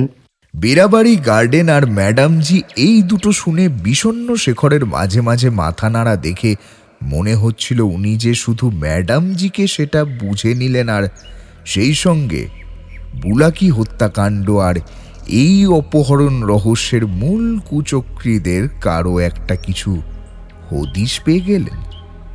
প্যাকেট 2টো নিয়ে পাহাড়ি পাকদণ্ডি রাস্তায় এসে রাস্তায় একটা পায়ের ছাপ আর দূরে বাঁকের কাছে একটা মারুতি জিপ দেখে একটু নিচু গলায় সঞ্জয়কে বললেন, দেখো, তুমি এই প্যাকেট 2টো নিয়ে ডিএসপি সাহেবের জিপে ওঠো আর বলবে যে উনি যেন একটা বাঁক পেরিয়ে আমার জন্য অপেক্ষা করেন। আমি এইখান থেকে জিপে উঠছি সেটা ছিদ্দন দেখলে গড়বড় হয়ে যেতে পারে। সঞ্জয়ের হাতে স্টিয়ারিং ছেড়ে সোহম আর শেখর চলেছেন সিকিম আর বাংলার সীমান্তের কাছে মাজিটরে বৌদ্ধতন্ত্রের প্রফেসর এমেরিটাস ডক্টর দেবু সেনের বাড়িতে। সোহম মোরালেসে বেদগুড়িতে খবর পাঠিয়ে দিয়েছে যে ছিদ্দন আর তার মাকে একটা গাড়িতে শিলিগুড়ি মর্গে পৌঁছে দিতে এবং অন্ত্যেষ্টির পর তাদের বাড়িতে ফিরিয়ে আনবার ব্যবস্থা করতে। রাস্তায় এগোতে এগোতে ছিদ্দনের দেওয়া 2টো প্যাকেটের মধ্যে একটায় পাওয়া গেল মানুষের চামড়ার স্বাভাবিক রঙের সাথে মিলে যাওয়া, মুখের বিভিন্ন আকৃতির সাথে মেল খাইয়ে বানানো একাধিক মুখোশ। মুখের আদল মিলে গেলে সেই মুখোশ পরে থাকতে কষ্ট হচ্ছে না। রাস্তায় তিস্তা বাজারের ট্রাফিক পুলিশ মুখোশ পরা সোহমকে চিনতে না পেরে স্যালুট তো দিলই না, স্টিয়ারিংয়ে বসা সঞ্জয়কে তাকে বলতে হলো যে ডিএসপি সাহেবের বাড়ির লোক এনারা কলকাতা থেকে এসেছেন। অন্য প্যাকেটটা খুলতেই প্রথমেই পাওয়া গেল একটা পুঁথি, সেই সাথে একটা প্যাকেট থেকে কুচকুচে কালো রঙের একটি ভয়ানক দর্শন হিংস্র মুখ উঁকি দিয়েছে। দ্বিতীয় প্যাকেটটা দেখে শেখর বললেন, এই পুঁথি আর মূর্তির ব্যাপারে আমাদেরকে আলোকিত করবেন ডক্টর সেন। ওনার সাথে এই নিয়ে আলোচনা আমাদেরকে এই কেসের ব্যাপারে অনেকটা সাহায্য করবে। স্যার, আপনাকে আর সঞ্জয়কে ভুটিয়া অ্যান্ড লিম্বুতে দেখে আমি আন্দাজ করতে পারি যে আপনারা ওখানে কিসের সন্ধানে যাচ্ছেন। ডিপার্টমেন্ট এই কেসের ব্যাপারে যুক্ত সবাই এর ব্যাকগ্রাউন্ড চেক করে ফাইল বানিয়ে ফেলেছে। মেন্ডাবাড়ি হোটেলের লকার রুমে দীপক বাবুর নামের 2টো লকার সিআই সোনম নিজে গিয়ে হোটেলকে দিয়ে খোলায়। লকারগুলোতে এই পুঁথিটি আর একটি বিভৎস দর্শন মূর্তি পাওয়া যায়। হতে পারে এই জিনিসগুলির ব্যাপারে দীপক বাবুকে জেরা করলে কিছু লিড হয়তো পাওয়া যেতে পারে। আমি আপনাকে দেখানোর জন্য এগুলো নিয়ে এসেছি। সোহম, আমরা এই দুটি পুঁথি আর মূর্তিগুলো ডক্টর সেনকে দেখাবো। দেখি উনি কি বলেন আর এই পুঁথি আমাদের কতটা সাহায্য করতে পারে। পথ চলতি লাঞ্চের জন্য সিংটাম চকবাজারে গাড়ি রাস্তার ধারে থামিয়ে সঞ্জয় এনে দিয়েছিল চিকেন রোস্ট আর রুমালি রুটি। সিংটাম ব্রিজ পেরিয়ে তিতিল ঝোড়ার পাশে গাড়ি দাঁড় করিয়ে তিনজনে লাঞ্চ সেরে নিলেন। ঝোড়ার জল চোখে মুখে ছিটিয়ে শেখর বললেন, এই কেসের উল্লেখযোগ্য পয়েন্ট হচ্ছে যে অপহরণকারী দলটা কখনো মুখোশের সাহায্যে, কখনো চতুর বুদ্ধি দিয়ে সবাইকে ধোঁকা দেবার সফল চেষ্টা করেছে। আর অপহরণটাও বেশ রহস্যজনকভাবে করেছে। মুক্তিপঞ্চে যখন কোনো কল এখনো আসেনি, তখন তুমি যে কারণ বলছো সেটা ছাড়াও এটাও মাথায় রাখতে হবে যে এই কাজের মূল কুচক্রী সামান্য পণবন্দির অর্থ পাবার কারণে এই কাজ করেনি। সেক্ষেত্রে কেসটা বেশ জটিল হয়ে দাঁড়ায়। আর সেজন্য আমাদের এখন প্রধান টাস্ক হলো এই অপহরণের মোটিভটা বুঝতে পারা। সেটা ঠিকমতো বার করে ফেললে অপরাধীকে ধরা আর অপহৃতকে তাড়াতাড়ি ফিরে পেতে সময় লাগবে না। যাই হোক, এরা কিছু ভুল করেছে যেটা আমরা কাজে লাগাবো। বুলাকিকে আর ওই ভ্যানের ড্রাইভারকে মেরে ফেলে এরা আমাদের হাতে অনেকটা লিড দিয়ে দিয়েছে। বুলাকি লিম্বু ছাড়া আর যে ম্যাডামকে সাপ্লাই দিয়েছে তিনি, আর বেড়াবাড়ি চা বাগানের বর্তমান মালকিন দীপকবাবুর ঘনিষ্ঠ বান্ধবী, তা বোঝা যাচ্ছে। এই ম্যাডামের আর কিছু ব্যাকগ্রাউন্ড আমি দিল্লি পুলিশকে সন্ধান করতে বলেছি। মাঝিটাড় পৌঁছাতে পৌঁছাতে তুমি আমাকে এই দীপকবাবু, যার ছেলে সুমনকে অপহরণ করা হয়েছে, তার এবং এই কেসের সাথে যারা কানেক্টেড, তাদের ব্যাকগ্রাউন্ড তোমরা যা জোগাড় করেছো আমাকে বলো। আমার কাছে সেই ফাইলটা এই ট্যাবে আছে। আপনাকে তার সামারিটা বলছি। ডুয়ার্সের সামসিং অঞ্চলে দীপকবাবুর ঠাকুরদার অনেকগুলো বড় বড় টি এস্টেট ছিল। দীপকবাবুর বাবা সিদ্ধেশ্বরের জুয়ার নেশাও ছিল। জুয়াতে সাফল্য পেতে গিয়ে তিনি এক তান্ত্রিক গুরুর কবলে পড়েন। প্রথমে বেশ কিছুদিন সাফল্য পেলেও পরে এই জুয়া আর তান্ত্রিক আচারের কারণে বিশাল দেনাতে জড়িয়ে পড়েন। সুদ সমেত দেনা শোধ করতে পাছে দেউলিয়া হয়ে যান। সেই জন্য তিনি নিজের চা বাগানের বিক্রির টাকার সিংহভাগ গুরুর পরামর্শে সোনা জহরত কিনে খুব সম্ভবত আসামের কোনো এক জায়গায় গুপ্তধন করে লুকিয়ে রাখেন। সেই গুপ্তধনের ঠিকানা তার গুরুদেব আর তিনি ছাড়া কেউ জানতেন না। দীপকবাবুর বাবার সেই সময়ের একাধিক বন্ধু এবং জুয়ারিকে জিজ্ঞাসাবাদ করে সবারই কাছে এই তথ্যগুলো জানা গেছে। একটা বাঁক পেরিয়ে সেখানে চায়ের দোকান দেখতে পেয়ে গাড়ি থামিয়ে বললেন শেখর। চায়ের গ্লাসে চুমুক দিয়ে শেখর বললেন, এর পরের ব্যাপারটা আমি একটা ফাইল থেকে আন্দাজ করছি। বহু বছর আগে এক চা বাগানের মালিকের দমদমের এক বাগান বাড়িতে তার এবং তার তান্ত্রিক গুরুর রহস্যজনকভাবে মৃত্যু হয়। বাগানবাড়ির মন্দিরের ভেতর কোনো তান্ত্রিক ক্রিয়া চলবার সাক্ষ্য প্রমাণ পাওয়া গেছে।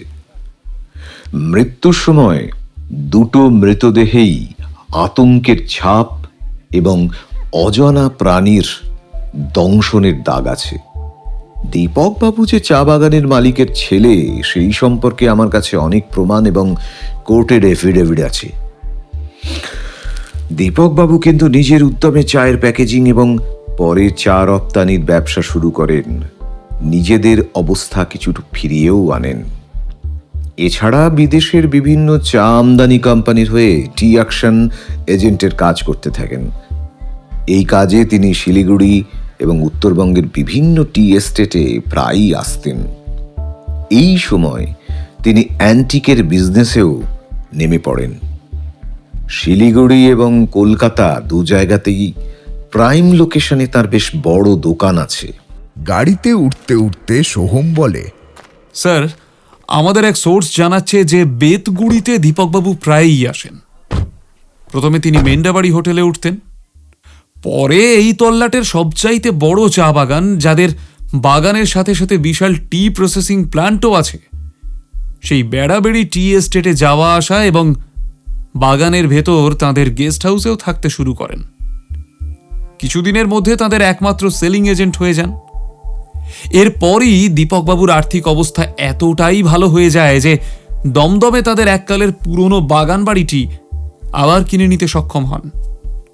বেড়াবাড়ি গার্ডেনের মালিক নরেন্দ্র সিং অকালে মারা যাবার পর বাগানের বর্তমান মালিক তার বিধবা স্ত্রী বিপাশা দেবী। টি অকশনের সময় দীপকবাবুর সাথে তাকে শিলিগুড়ির এক গেস্ট হাউসে দেখা যেত। শেখর সোহমকে থামিয়ে ইশারা করে বললেন, excellent job done by your team, excellent. তোমরা দীপকবাবুর ব্যক্তিগত জীবন নিয়ে, মানে তার নাইট লাইফ, ডান্স বারে বন্ধুদের নিয়ে ফুর্তি, এই সব নিয়ে কোনো খবর নিয়েছো? সোহম মাথা নেড়ে বলে, হ্যাঁ স্যার, আমরা এই ব্যাপারে একটা রুটিন সার্চ করেছি। উনি নিজের ব্যবসা এবং তার অবসরে নিজের পরিবারের সঙ্গেই সময় কাটান। শৈশব থেকে রামকৃষ্ণ মিশনের হোস্টেলে বড় হয়েছেন দীপকবাবু এবং সেই ভাবধারাতেই এখনও চলেন। বেশিরভাগ ছুটির দিন এবং প্রতিটি উৎসবের দিন উনি সপরিবারে বেলুড় মিশনে চলে যান। ওনার স্ত্রী বিদিশাও বিয়ের আগেই দীক্ষা নিয়েছিলেন। শেখর জিজ্ঞেস করলেন, বিদিশাকে উনি সামাজিক বিয়ে করেন না লাভ ম্যারেজ? স্যার, সেটা বলা যাচ্ছে না। তবে যে বছর উনি সামাজিক বিয়েটা করেন সেই বছরের 5-6 বছর আগে, এবং এখনো অবধি কোনো রেকর্ডে তার বিয়ের রেজিস্ট্রি হয়নি। তবে ওনার স্ত্রীর মা বাবা অল্প বয়সী মারা যান। তার কাকা কাকিমা, মানে যাদের কাছে উনি বড় হয়েছেন, সেই দুজনেই সদ্য প্রয়াত। শেখর এবার জিজ্ঞেস করেন, তোমরা সুমনকে নিয়ে কতদূর খবর জেনেছো? ট্যাব থেকে একটা ফাইলে ক্লিক করে সোহম বলে, স্যার, সুমন মাঝারি মাপের ছাত্র। তার প্রধান আকর্ষণ কবিতা ও গান লেখা এবং তাতে সুর দেওয়া। আর প্রকৃতি সে খুব ভালোবাসে। আদিভৌতিক, পারলৌকিক, ভূতপ্রেত, হরর এইসব তার খুব পছন্দের।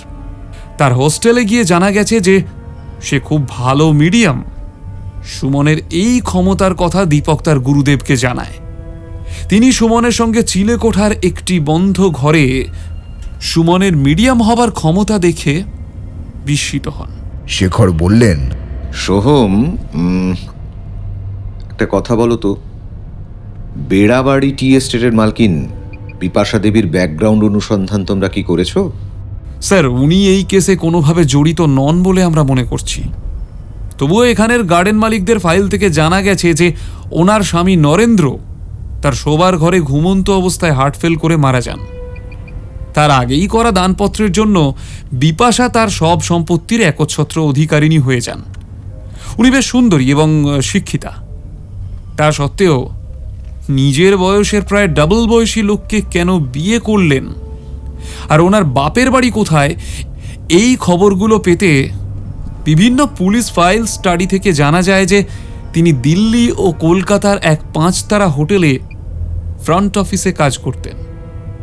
সেই সময় শিল্পপতি নরেন্দ্রর সাথে আলাপ আর সামাজিক বিয়ে। সম্ভবত বিয়ের শর্ত অনুযায়ী নরেন্দ্র তার সব সম্পত্তির একচ্ছত্র উত্তরাধিকার বিপাশাকে দিয়ে যান। তবে তার পিতৃকুলের সম্পর্কে কোনো খবর আমরা এখনো অবধি পাইনি। সোনামের কল আসছে দেখে সোহম শেখরের অনুমতি নেয়। জয় হিন্দ স্যার। স্যার, দীপকবাবু আর ওনার গুরুদেবের হাইট আর আকৃতি এক।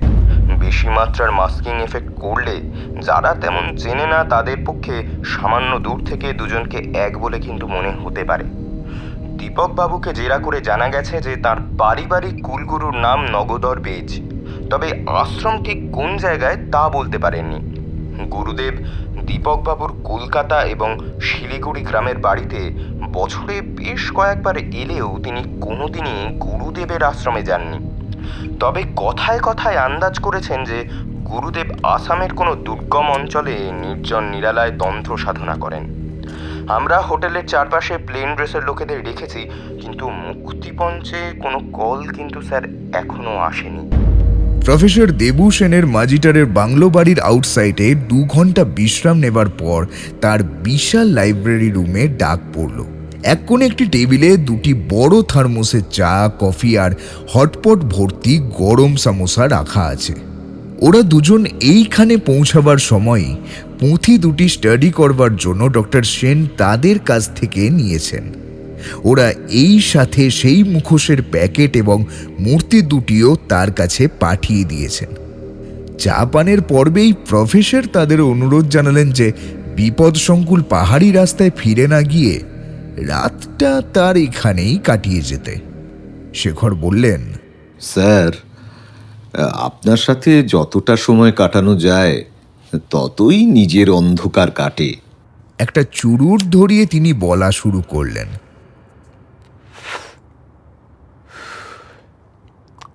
আপনাদের কাছ থেকে আমি মোট 5টি জিনিস পেয়েছি। 2টো পুঁথি, 2টো ধ্যান মূর্তি এবং মুখোশের একটা প্যাকেট। সবকটা জিনিসই কিন্তু একে অন্যের সঙ্গে এক যোগসূত্রে বাঁধা। আমি প্রথমে মুখোশের কথায় আসছি, কেননা পুঁথি 2টো স্তোত্রতে এই মুখোশকে ব্যবহার করা হয়েছে। উত্তরবঙ্গের পাহাড়তলিতে সেনসা নামে এক আদিম জনজাতি সম্প্রদায় বাস করত। জীবিকার জন্য চাষবাসের কাজ করতে বাধ্য হলেও তারা আদতে ছিল উঁচু মানের শিল্পী। দ্বিমাত্রিক কোনো চিত্র থেকে ত্রিমাত্রিক রূপ এবং বিমূর্ত প্রতীক চিত্র ইত্যাদি তৈরি করতে পারত। এদের একটি অংশ কোনো কারণে তিব্বতে এবং নেপালে গিয়ে পৌঁছায়, যেখানে তান্ত্রিক দেবদেবীর নামে স্তোত্রপাঠ করে তার অর্থ বুঝিয়ে দিলে তারা স্তোত্রে বর্ণিত তান্ত্রিক দেবদেবী এবং অপদেবতাদের মুখোশ বানিয়ে ফেলতে পারত। কিছু সময় পরে এদের এক বড় অংশ আসামে বসবাস করতে শুরু করে এবং এদের এই প্রতিভাকে আসামের তান্ত্রিকেরাও কাজে লাগান। সব স্থানেই ভালো এবং দুষ্ট প্রকৃতির লোকেরা থাকে, কিন্তু তান্ত্রিক কারো ক্ষতি সাধনের জন্য এদের দিয়ে যার ক্ষতি করতে হবে তার মুখের চিত্র এদেরকে দেখিয়ে সেই মুখের হুবহু প্রতিরূপ তৈরি করাতেন। এরপর পুঁথিতে লেখা মন্ত্রোচ্চারণ করে সেই মুখে নানা রকম সূচ ফুটিয়ে আসল ব্যক্তিকে ধীরে ধীরে হত্যা করতেন। এই তান্ত্রিকদের একটা বড় অংশ মায়াঙে বসবাস করতে শুরু করে। মায়াঙে তন্ত্রের ভালো এবং মন্দ দুদিকেরই সাধনা হতে থাকে। এই সময় অনেক মন্ত্র বা মুখে মুখে ছিল তা পুঁথির আকারে লেখা শুরু হয়। এই পুঁথির শুরুতে, শেষে এবং মধ্যে এই পুঁথির লেখক নাগধর বেজ বলে লেখা আছে। আমি এই নামে একজনকে জানি যিনি বিভিন্ন শাস্ত্রে সুপণ্ডিত এবং তন্ত্রাচার্য। এনার নাম বিনয় হাজারিকা বলে সরকারি কাগজপত্রে লেখা থাকলেও লোকে ওনাকে নাগধর বেজ বলেই জানে। এই অঞ্চলে যারা তন্ত্রাচার্য এবং কুলগুরু হন তারা বংশ পরম্পরায় একই নাম রাখেন, যাতে তাদের শিষ্যরাও সেই বংশ পরম্পরা মেনে চলেন। এই পুঁথির যে অংশটি সোহম পেয়েছেন তাতে শুধু বীজ মন্ত্র আছে, পরেরটিতে উপাসনা এবং স্তবস্তুতি ও প্রার্থনা আছে। 2টি পুঁথি মায়াং নিবাসী নাগধর বেজের লেখা। এগুলি নিঃসন্দেহে মায়াঙের পুঁথি। আপনার কথার মাঝখানে কথা বলার জন্য মাফ করবেন স্যার। বীজমন্ত্র আর উপাসনা একটু যদি বুঝিয়ে বলেন। এই অপহরণ কেসে হয়তো এই পুঁথির লিঙ্ক থাকতে পারে। ডক্টর সেন বোঝাতে গিয়ে বললেন, একটু সরল করলে মায়াং থেকে আনা ছোট পুঁথিটি হচ্ছে বীজ মন্ত্র বা ঘরে ঢুকবার চাবি, আর দ্বিতীয় পুঁথিটি হচ্ছে ঘর। বীজমন্ত্রে শরীরের মধ্যে নানা চক্রের মধ্যে যেটি দরকার সেটিকে জাগ্রত করা হয়।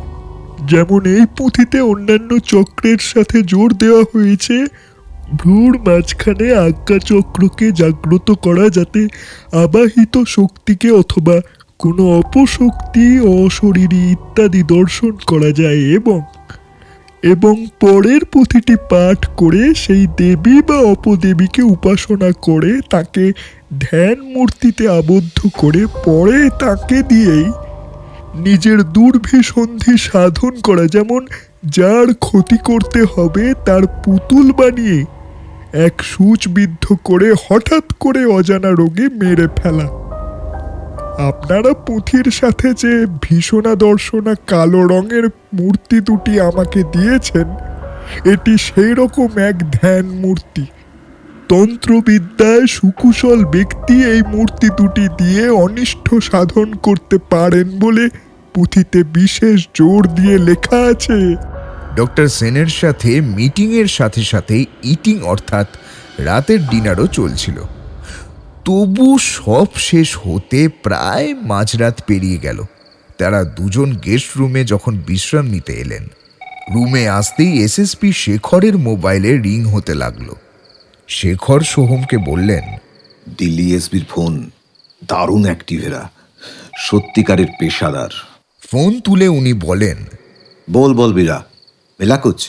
এরপর দিল্লি পুলিশের কাছ থেকে কিছু খবর শুনে বসে পড়লেন নিজের শয্যায়। সব শুনে বললেন, সচ মে বলবীরা, এনারা দুজনে আসলে দুই বোন?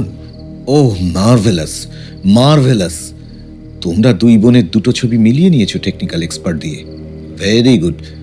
আর অন্যজনের পুরো ব্যাকগ্রাউন্ডের ডিটেলস জেনে নিয়েছো, good good, really good job done by your team, thanks to all of them, very good. Phone switch off করে তিনি সোহমকে বলেন, গুরুদেবের ছবি দীপক বাবুর সাথে ম্যাচ করিয়ে নেবার তোমার ব্রেন ওয়েভ দারুণ কাজ করেছে। আমরা এখন অপরাধীর খুব কাছে। সে অপহরণ ছাড়া কমপক্ষে দুটি অপ্রমাণিত হত্যার সাথেও জড়িত। কিন্তু আমাদের ঘরের ছেলেরা কি করছে এতক্ষণ ধরে? দুটো সামান্য কাজ, তা করতে এত সময় নিচ্ছে কেন? স্যার, ওরা অনেক আগেই সে কাজ করে ফেলেছে। আমরা তখন ডক্টর সেনের সাথে আলোচনা আর ডিনারে ব্যস্ত ছিলাম। আমি কল করছি। এই বলে শেখর মাথা নেড়ে বলেন, না, বেটার ইউ কল দেম।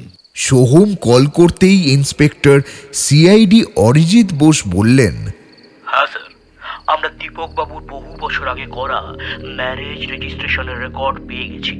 কিন্তু স্যার, তখন ওনার ওয়াইফের নাম ছিল বিপাশা, বিদিশা নয়। বিপাশা এবং বিদিশা দেবীর জন্ম তারিখ এক হলেও বছরের মধ্যে 7 বছরের ফারাক। দমদমের বাড়ি কেনবার দালালকে জেরা করে জানা গেছে যে সে বাইপাসের এক হোটেলে তার সাথে কেনা বেচার কথা এক ধনী ঘরের মাথায় ঘুমটা দেওয়া ম্যাডামের সাথেই করেছিলেন। আর তিনি মোট 2 দফায় টাকা দেন, যার বেশিটা নগদ টাকায়। আর বাড়ির দলিল ম্যাডাম, যার নাম বিপাশা, এবং দীপক বাবু দুজনের নামেই হয়েছে। স্যার, পুরো ব্যাপারটা খুব সন্দেহজনক। আমরা কি সোনম স্যারকে আবার ক্রস ভেরিফাই করতে বলবো? সোহম বলে, অরিজিৎ, তুমি এই ডেটা আমি না বললে কোথাও শেয়ার করবে না, ওকে? মোবাইলে স্পিকার অন ছিল। শেখর সব শুনে অরিজিৎকে বললেন, very good and quick job by team, very good. দমদমের ওই পুরানো বাগান বাড়িতে যদি রেস্কিউ করতে হয়, তার অ্যাকশন প্ল্যান তোমরা একবার রিহার্সাল করে নিও। ব্যাপারটা আপাত দৃষ্টিতে সোজা মনে হলেও সামান্য ভুলচুক হলেই একটি কিশোর ছেলের বিপদ হতে পারে। আমি সাইটে হয়তো শেষ মুহূর্তে পৌঁছাবো। শেখর মোবাইল অফ করে বললেন, সুমনকে খুঁজে পাবার জন্য আমার একটা আইডিয়া বেশ ক্লিক করে গেছে। তোমার টিমের পুরো অনুসন্ধান, ঘটনা প্রবাহ এবং আমার কাছে থাকা খবর নিয়ে এই অপহরণের মোটিভ একটা আন্দাজ করেছি। তুমি কিছু আন্দাজ করেছো? স্যার, আমার মনে হয় পূর্বপুরুষদের গুপ্তধন উদ্ধার। কিন্তু তাহলে কেউ কি নিজের ছেলেকে অপহরণ করাবার নাটক করে?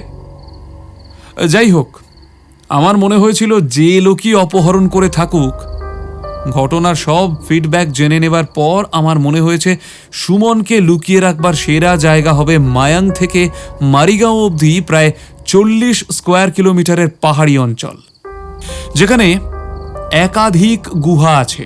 শেখর সোল্লাসে বলে ওঠেন, একদম ঠিক ধরেছ, কিন্তু এই বিশাল 40 স্কোয়ার কিলোমিটারের কোথায় কোথায়?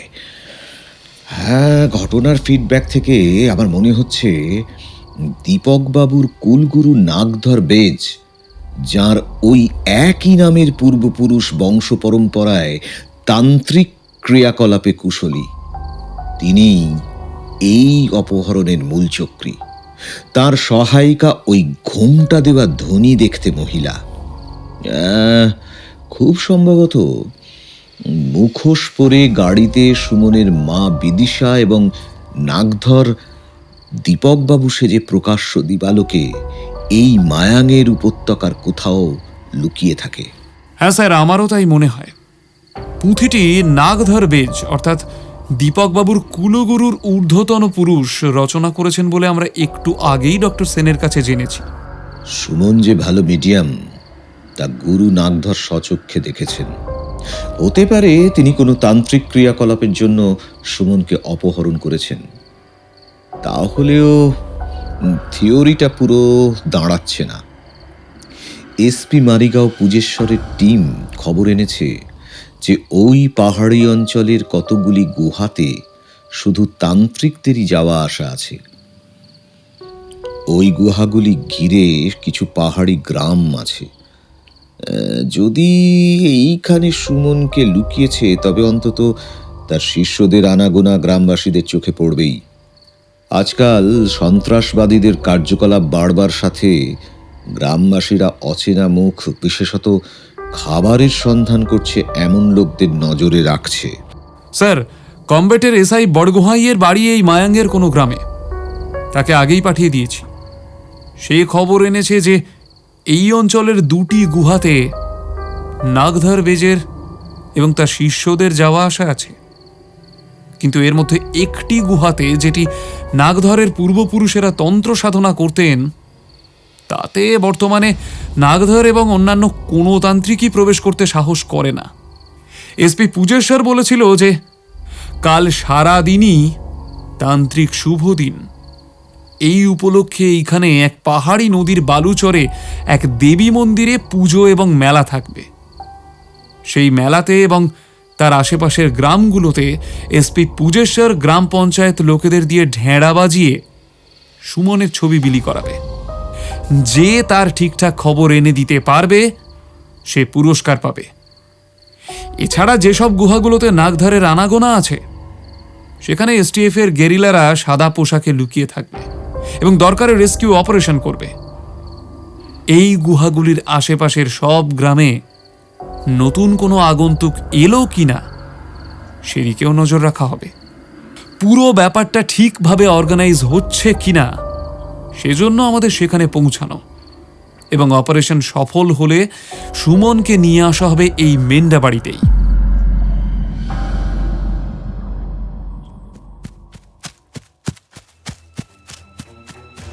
তান্ত্রিক নাগধর বেইজের কবল থেকে বাঁচবার জন্য জঙ্গল আর টিলা পেরিয়ে পাহাড়ি নদীর দিকে ছুটছে শ্রীধির পেছনে সুমন। সুমন দম ফুরিয়ে বসে পড়লে শ্রীধি তার হাত ধরে টেনে তুলে বলে, আর সামান্য পথ গিয়েই সাঁতরে পাহাড়ি নদীর ওপারে পৌঁছাতে হবে। সেখানে কাপালিকের কোনো ক্ষমতা কাজ করবে না। পাহাড়ি নদীর সাঁতরে পেরিয়ে এক আঁকা বাঁকা পাহাড়ি রাস্তায় দুজনে ধীরে ধীরে নেমে আসছে এক উপত্যকায়। সেখানে বিশ্রাম নেবার সময় শ্রীধি বলে, সামনের পাহাড়ি নালাটা পেরিয়ে গেলেই আমার বাড়ি। সেখানে তুমি তোমার অপহরণের কথা আমার বাবা বা কাকাকে বললেই তারা তোমার মা বাবার কাছে ফেরত পাঠাবার ব্যবস্থা করে দেবেন। সুমন বলে, তুমি ওই দুষ্টু তান্ত্রিকের খপ্পরে কিভাবে পড়লে? সেতুতে পা রেখে শ্রীধি তাকে বলে, পাহাড়ি নদীতে 2 পাড়ের মাঝখানে একটা চর আছে। এর উত্তর কোণে আছে কাপালিকের মায়াবী জাদুর ক্ষমতার সীমারেখা। কোনো মেলা অনুষ্ঠান হলে এপার ওপার থেকে সমস্ত গ্রামের লোক চলে আসে সেইখানে। সেদিন ছিল রবি ফসল কাটা শুরু করবার আগের দিনের মেলা। সকাল থেকে বন্ধুদের সাথে মেলার ভিড়ে ঘুরতে ঘুরতে একটু খোলা হাওয়াতে শ্বাস নেবার জন্য সবাই নদীর ধারে চলে এসেছিলাম। পাহাড়ি নদীতে জল বেশি নয়, আর মাঝে মাঝে পাথর আছে। দলে আমি সবার আগে ছিলাম। আমার এইটুকু মনে আছে যে একটা পাথর পার করে আমি জলে নামতেই একটা কুমির এসে আমাকে কামড়ে ধরে। ওই কুমির আসলে ভোল বদলে ফেলার সেই তান্ত্রিক। কিছু পরে বুঝতে পারলাম যে কেউ আমার শরীর থেকে আমার সত্তাটাকে উপড়ে এনে তাকে একটা পানা ভর্তি পুকুরে ডুবিয়ে রেখেছে। আমি ছটফট করছি দেখে শয়তান তান্ত্রিকটা পুকুর পাড়ে এসে আমাকে জল থেকে তুলে নিজের হাতের তেলোর মধ্যে রেখে আমার নাম ধরে ডেকে বলে, কি খুঁজছো তুমি? নিজের শরীরটা? আমার আঙুলের সিধা ওই দেখো। এ কি? অদূরে কাঠের জ্বলন্ত চিতা, আর তার মধ্যে আমার মতো দেখতে একটা মেয়ে? না না, এ হতে পারে না। আমি এবার হু হু করে কাঁদবার চেষ্টা করলাম, কিন্তু আওয়াজ বেরোলো না। তান্ত্রিক হা হা করে হেসে ওঠে। তোর তো নিজের শরীরের আর কিছুই বাকি নেই এখন। তবে তোর দুঃখের কথা ভেবে তোর একটা শরীর বানিয়ে রেখেছি। যদি আমার কথা মতো চলিস তাহলে পরে তোর জন্য খুব সুন্দর একটা শরীর দেব। দেখ, এই হলো তোর এখনকার শরীর। এই বলে তান্ত্রিক কদাকার বিভৎস দর্শন একটা পুতুল আমাকে দেখায়। এখন থেকে তুই এই পুতুলের মধ্যে থাকবি, আর পুতুলটা থাকবে এই পানা পুকুরের জলের তলায়। আমার যখন কোনো কাজে দরকার হবে তোকে এইখান থেকে জাগরণ করিয়ে সেই কাজ করে নেব। শ্রীধার কথা শেষ হলে তারা দুজন এবার সেতুর ওপর দিয়ে হালকা পায়ে চলতে শুরু করে। সেতুর মাঝখানে এসে বিস্ময়ে স্তব্ধ হয়ে যায় সুমন। এখান থেকে এই পাহাড়ি নালাটার সাথে নদীর মোহনা পরিষ্কার দেখা যাচ্ছে। পাথরের কঠিন বুকে লাফিয়ে ক্লান্ত পাহাড়ি নালা এবার নদীর বুকে আশ্রয় নিতে চলেছে। এই জায়গা থেকে একই সাথে নদীর দুটি তীর আর মাঝখানে চড়া পরিষ্কারভাবে দেখা যাচ্ছে। কিন্তু ওই চড়াতে এত লোকজন কেন? শ্রীধি সেই দিকে কিছুক্ষণ তাকিয়ে বলে, তাহলে ঠিক 1 বছর পুরো হলো আমার জীবনের সেই দুর্ভাগা দিনের। ফসল কাটবার আগের দিন নদীর চড়ার দেবী মন্দিরে আজ পুজো, আর সেই উপলক্ষে মেলা বসেছে। চলো যাই মেলা দেখতে। সেতু পার হয়ে একটু এগিয়ে গেলেই একটা রাস্তা চলে গেছে গ্রামের দিকে, আর অন্যটা গড়গড়িয়ে নেমে গেছে নদীঘাটের দিকে। নদীঘাটের রাস্তায় দ্রুত নেমে চলেছে সুমন, আর তার পেছনে পেছনে অদৃশ্য শ্রীধি। সে তাকে বারবার সাবধান করে চলেছে, মেলার বাইরে যেও না, তোমাকে ধরবার জন্য তান্ত্রিক হয়তো মেলার বাইরে ফাঁদ পেতে বসে আছে। পাহাড়ি ঢালে লাল লাল ফুলের রডোডেনড্রন জঙ্গলে সত্যি যেন লাল শিখার আগুনের অজস্র ফুলকি। সুমনের ইচ্ছে হলো বেশ কয়েকটা লাল ফুলের গুচ্ছ তুলে এনে শ্রীধির হাতে দিয়ে তার মনের কথাটা এবার বলেই দেওয়া। সে পাহাড়ের ঢালের দিকে নেমে যাচ্ছে দেখে শ্রীধি তাকে বলে, সুমন, ওই ঢালের দিকে মেলায় যাবার কোনো রাস্তা নেই। জানি সেটা, আমি যাচ্ছি ওই লাল রোডো ফুলগুলো তুলে আনতে। সুমন ওই লাল ফুলগুলো কেন আনতে যাচ্ছে তা অনুমান করে অশ্রুরুদ্ধ স্বরে থেমে থেমে শ্রীধি বলে, যেও না সুমন, যেও না। ওই ফুল দিয়ে আমাকে তুমি কিছু না বললেও আমি থাকবো চিরকাল তোমারই কাছে।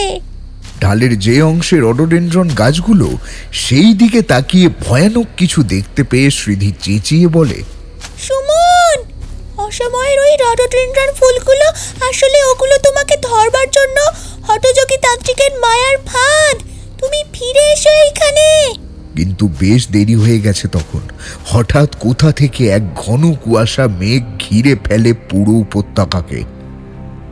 একটু পরে মেঘ কাটে। নিচে মোহনার চরে লোকজনের ভিড় বেড়েছে। নেই শুধু রডোডেন্ড্রন গাছগুলো আর সুমন। মেলার মধ্যে ঢেঁড়া পিটিয়ে সরকারি দফাদার সবাইকে সুমনের ছবি আর একটা ইস্তাহার দেখিয়ে বলছে, যে তাকে খুঁজে পাবে তাকে মোটা টাকার পুরস্কার দেওয়া হবে। শ্রীধি জানে সুমনকে তান্ত্রিক নিয়ে গিয়ে কোথায় রেখেছে। দফাদার খুড়ো আর পুরো গ্রামকে সেখানে টেনে নিয়ে যেতে পারলে তান্ত্রিক ভয় পেয়ে পালাবে। এমনিতেই তান্ত্রিকের ওপর নানা কারণে লোক ক্ষেপে আছে। হঠাৎ একটা দমকা ঝড় এসে ছবি আর ইস্তেহার দফাদারের হাত থেকে যেন ছিনিয়ে নিয়ে যায়।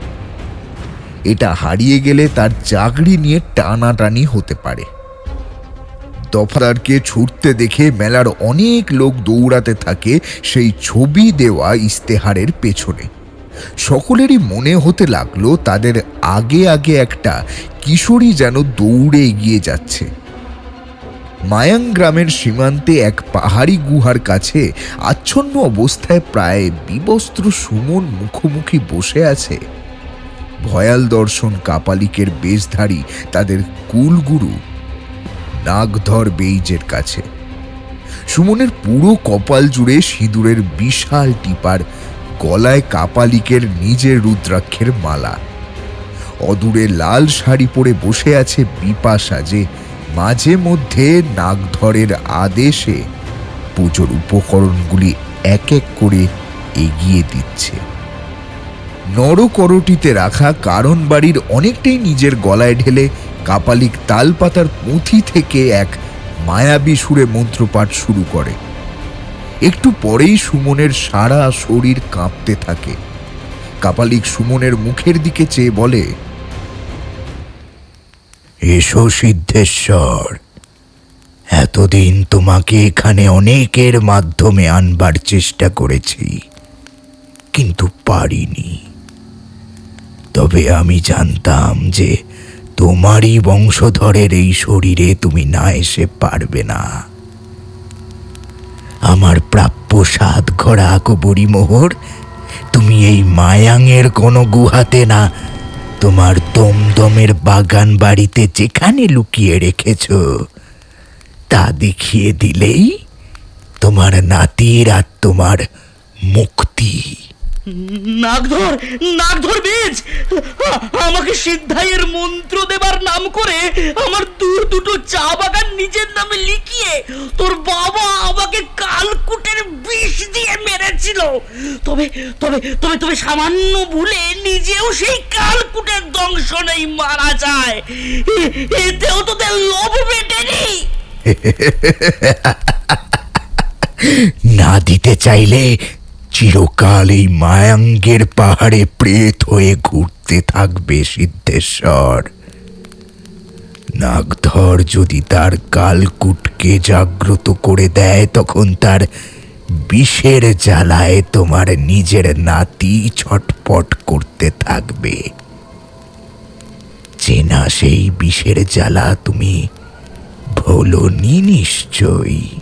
সুমনের কম্পিত স্বরে সিদ্ধেশ্বর বলে, নাগধর, নাগধর, দেব দেব তোকে ওই মোহরের সন্ধান। তবে মানুষের ক্ষতি করার জন্য তোর মায়াবী শক্তির উৎস এই রুদ্রাক্ষের মালা আর করুটি, আর সেই সাথে আমার পুত্রবধূকে তার বাম হাতে আর গলায় বাঁধা মন্ত্রসিদ্ধ কবচগুলি নিজের হাতে আমার সামনে একসাথে এই গুহার পাশে পাহাড়ি ঝর্ণাতে বিসর্জন দিয়ে স্নান করে সিক্ত বসনে থাকতে হবে। যদি এই কাজগুলো তোরা দুজনে করিস, তবে এই বাঁ দিকের গুহাতে ঢুকতে পারবি। গুহার শেষ প্রান্তে এক মন্দির আছে, দেবী সিদ্ধেশ্বরীর মন্দির। সেখানে দেবী সিদ্ধেশ্বরীর মূর্তিও আছে। মাকে প্রণাম করে তার পায়ের কাছে রাখা তামার ঘট সরাবার অনুমতি চাইবি। মা অনুমতি দিলে আমার ঘট আপনা থেকেই সরে গিয়ে একটা পাতকুয়া দেখতে পাবি। এক নিঃশ্বাসে তার তলায় গিয়ে পৌঁছালেই আকবরী স্বর্ণ মুদ্রায় ভর্তি 7টা ঘোড়া পেয়ে যাবি। এছাড়া তুই এই কাজ যদি করিস তবে মা সিদ্ধেশ্বরী জাগ্রতা হয়ে তোদের দুজনকেই পুড়িয়ে ভস্ম করে দেবেন। এটা আমি যে মিথ্যা বলছি না তা নাগধর তুই খুব ভালো করেই জানিস, তাই না?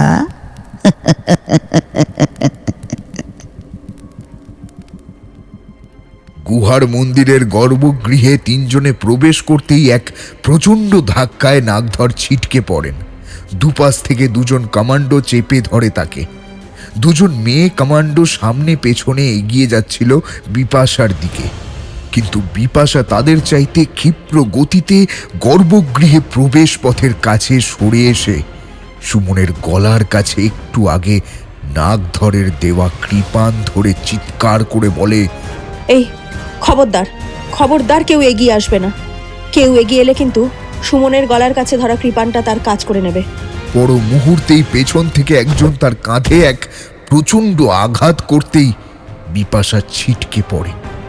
নিজের হাতে কৃপান হারিয়ে সে তার জিন্সের পকেটে হাত বাড়াতে যাবার আগেই তার কবজিতে রেসিং স্যুট স্পাইক দিয়ে আঘাত করে চেপে ধরে। নিজের 9mm রিভলভার তার দিকে তাক করে সোহম বলে, মেঝেতে যেমন শুয়ে আছেন তেমনি শুয়ে থাকুন। স্মার্ট হবার সামান্য চেষ্টা করলেই আমার দেরি হবে না এটা চালাতে। সোহমের কথা শেষ হবার সাথে সাথে সমস্ত ফিমেল কমান্ডোরা বিপাশাকে জাল বিছিয়ে বেঁধে ফেলে।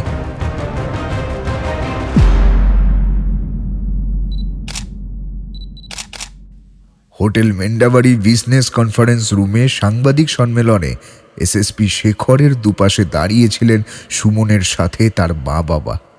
শেখর সাংবাদিকদের অভ্যর্থনা করে বললেন, দেখুন, স্থানীয় থানার পুলিশ, বিভিন্ন রাজ্যের পুলিশ বিভাগ সম্মিলিত দলগত নৈপুণ্য এবং জনগণের সহায়তায় আমরা অপহৃত সুমনকে অক্ষত অবস্থায় তার মা বাবার কাছে ফিরিয়ে দিতে পেরেছি। আমরা সবাইকে অভিনন্দন জানাই। দীপক বাবু, আপনি অত্যন্ত বুদ্ধিমান এবং পরিশ্রমী হওয়া সত্ত্বেও পূর্বপুরুষের গুপ্তধন উদ্ধারের জন্য এমন কতগুলি দ্রুত পদক্ষেপ নেন যা আপনার এবং আপনার পরিবারের জন্য বিপদের কারণ হয়ে দাঁড়ায়। বেশ চলছিল দীপকবাবুর টি অকশন বিজনেস, কিন্তু উনি এর সাথে অ্যান্টিকের বিজনেস শুরু করে অনেক কিছুতে জড়িয়ে পড়লেন। অন্ধকার জগতের অনেকের সাথে ওনার চলা শুরু হলো। ঠিক এই জাংশন পয়েন্টে আপনার সাথে বেড়াবাড়ি চা বাগানের মালকিন বিপাশা দেবীর দেখা হয়ে যায়। কিন্তু এই বিপাশা দেবীর আসল পরিচয় কি? শেখরের ইশারায় বিপাশা দেবী অনেক আগেই সরে গেছিলেন। মহিলা কমান্ডোরা হাতে হাত করা পরানো যাকে হাজির করলেন তাকে দেখেই এক সাংবাদিক বললেন, আমরা সবাই বিপাশা ম্যাডামকে চিনি। ইনি তো একটু আগে দেখা দীপকবাবুর স্ত্রী বিদিশা। এবার ভালো করে দেখুন। কমান্ডোরা সাথে সাথে বন্দিনীর মুখ থেকে কিছু সরিয়ে দেয়। সাংবাদিকেরা সমস্বরে বলে ওঠেন, ততক্ষণে সোহমের ইশারায় বিদিশা এসে বিপাশার পাশে দাঁড়িয়ে সবাইকে হতবাক করে দিয়েছেন। নীরবতা ভেঙে শেখর বলেন, কুশলী শিল্পীর তৈরি অতি উচ্চমানের এই মুখোশ পরে উনি সুমনের অপহরণের সময় প্রকাশ্য দিবালোকে সবাইকে, এমনকি অপহরণের পরে নিজের স্বামী দীপকবাবুকেও পেছন থেকে আঘাত করার সময়ও বিদিশা সেজে ধোঁকা দিয়েছিলেন। হ্যাঁ, আমাদের কাছে প্রমাণ আছে যে সরকারি খাতায় এনারা দুজন বহু বছর আগে বিবাহিত দম্পতি।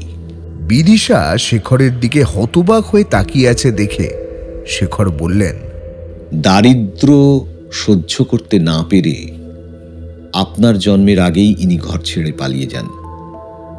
এবং অনাথ আশ্রমে থেকে লেখাপড়া শেষ করে হোটেলের রিসেপশনিস্ট হন এবং চা বাগান মালিক ধনী দীপকবাবুকে রেজিস্ট্রি বিয়ে করেন। দীপকবাবু মাথা নিচু করে বসেছিলেন। তার দিকে চেয়ে শেখর বললেন, আপনাদের বিয়ের বছর ঘুরতে না ঘুরতেই আসে চরম দুর্দিন। আপনার বাবা একের পর এক চা বাগান বিক্রি করছেন দেনার দায় থেকে বাঁচবার জন্য।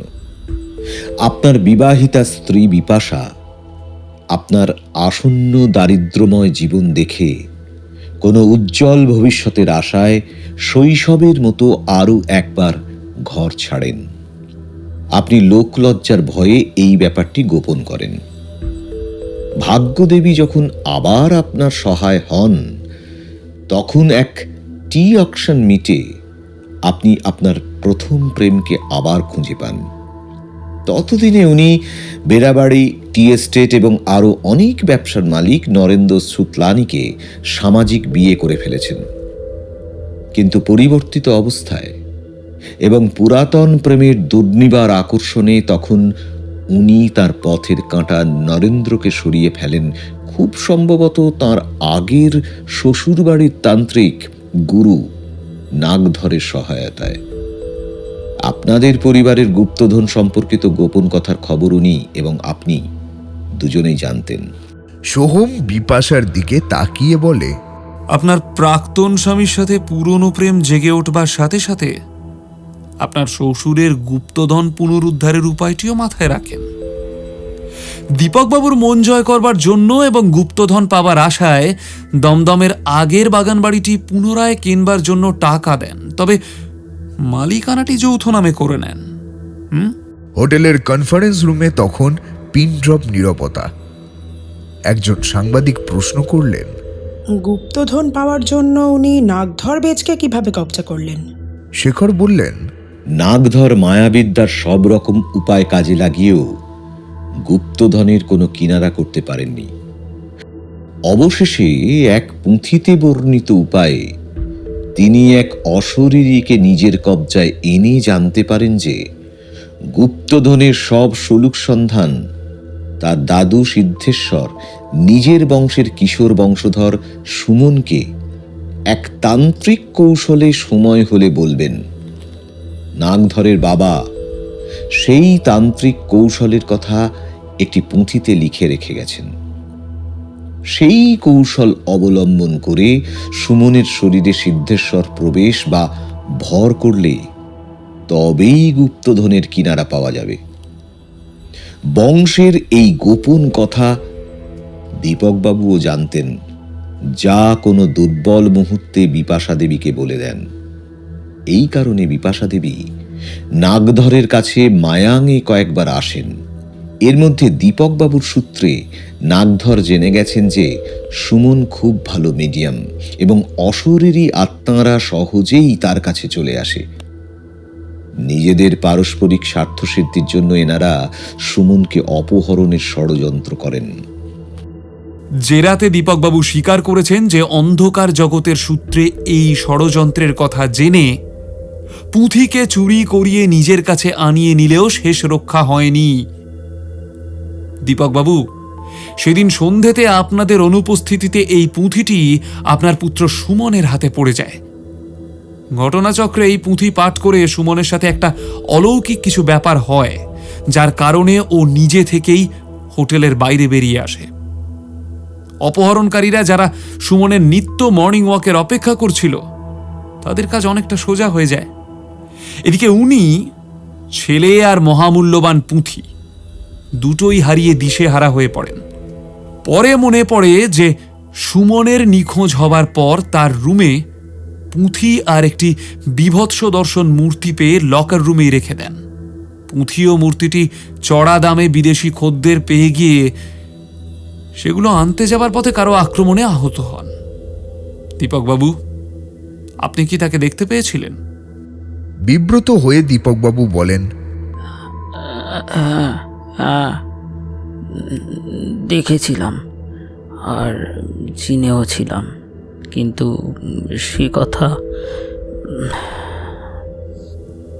আপনি পুলিশকে কিছুই বলেননি তখন? কেন? কারণ কারণ আমি নিজেই আমার চোখকে বিশ্বাস করতে পারিনি। ঈশ্বর! কেননা আপনি দেখেছিলেন যে আপনার স্ত্রী আপনাকে পেছন থেকে আঘাত করছেন, অথচ তার কিছু আগে আপনি দেখেছেন যে কড়া ডোজের সিডেটিভ নিয়ে তিনি আচ্ছন্ন হয়ে নিজের বিছানায় শুয়ে আছেন। বিপাশা দেবী, আপনি দীপক বাবুর কাছে খবর পেয়ে ছিদ্দনের দাদাকে কাজে লাগিয়ে মুখোশ বিক্রি করা শুরু করে অ্যান্টিকের চোরাই কারবার শুরু করে দেন। আপনার আর আপনার বোনের মুখের একই আকৃতির সুবিধাটা কাজে লাগিয়ে যথাযথ মুখোশটা পরে বিদিশা দেবী সেজে পুঁথিটি দীপকবাবুর কাছ থেকে হাতাবার জন্য পেছন থেকে আঘাত করেন, তবে চুরি করা পুঁথিটি নিয়ে আসতে পারেননি। এই মুখোশ পরে সুমনকে অপহরণ করে আমাদেরকে খুব ভালো ধোঁকা যেমন দিয়েছেন, তেমনি এই মুখোশের সূত্র ধরে আমরা তদন্তের কাজে ভালো লিডও পেয়ে যাই। আমরা বুঝে যাই যে মুখোশের আড়ালে সম্ভাব্য অপরাধীদের মধ্যে আপনিও একজন। এর সাথে বুলাকিকে মেরে ফেলার ব্যাপারে সুপারি যে আপনিই দিয়েছেন সেটা জানতে পেরে আমাদের কাছে ব্যাপারটা অনেক পরিষ্কার হয়ে আসে। আপনি এবং আপনার গুরু মুখোশ পরে আমাদেরকে ধোঁয়াশায় ফেললেও অন্যান্য সব সূত্র ধরে, বিশেষত দীপক বাবুর ব্যাকগ্রাউন্ড খুঁজে আমরা বুঝে যাই আপনাদের মোটিভ, এবং সেই অনুযায়ী অনুসন্ধান শুরু করে সুমনের অবস্থান জানতে পারি। আমাদের সোর্সের খবরে জেনে যাই তান্ত্রিক কৌশল, যা আসলে হিপনোসিস, সেটা করে সুমনের দ্বারা আপনারা বুঝে যান যে গুপ্তধন দমদমের বাড়িতে খুব সামান্যই আছে। দীপকবাবুর বাবা সিদ্ধেশ্বর অনেক আগেই ঠিক করেন যে গুরুদেবকে ধোঁকায় রেখে গুপ্তধনের বেশি অংশটা মায়াঙের পাহাড়ি গুহাতে দেবী সিদ্ধেশ্বরীর পদতলে মন্ত্রপুত করে সুরক্ষিত করে রাখাটাই উচিত। তবে এই কথা তদানীন্তন নাগধর জানতেন না।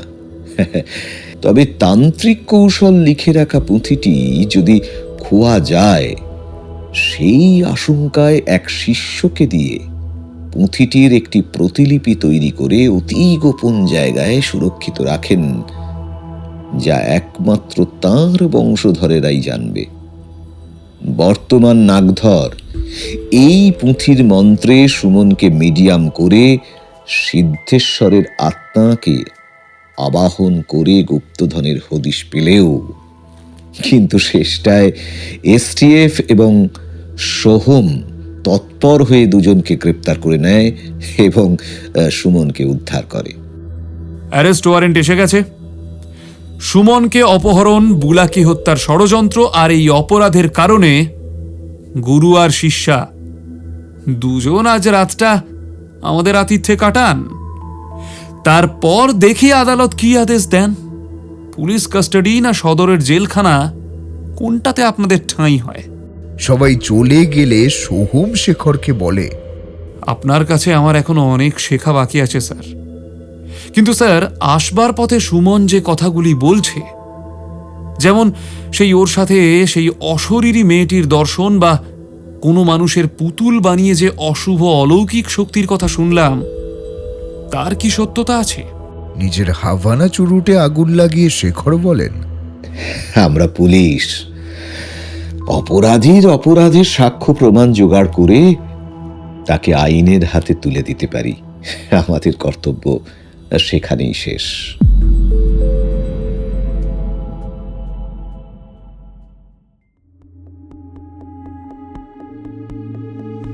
তাহলে প্রদীপ কুমার বিশ্বাসের কলমে লেখা মুখোশের অন্তরালে গল্পটি কেমন লাগলো? আজকের গল্পের বিভিন্ন চরিত্রে সৌরভ, রাজ, অরিত্র, আবির, পিয়ালি, মৃন্ময়, শিব, অতনু, প্রদীপ, পম্পা, সুস্মিতা, স্বাগতা এবং আমি হ্যাপি। সমগ্র পরিচালনায় টিম জুজু। গল্পের শব্দ সংযোজন এবং আবহ সৃষ্টিতে টিম অ্যানোনিমাস।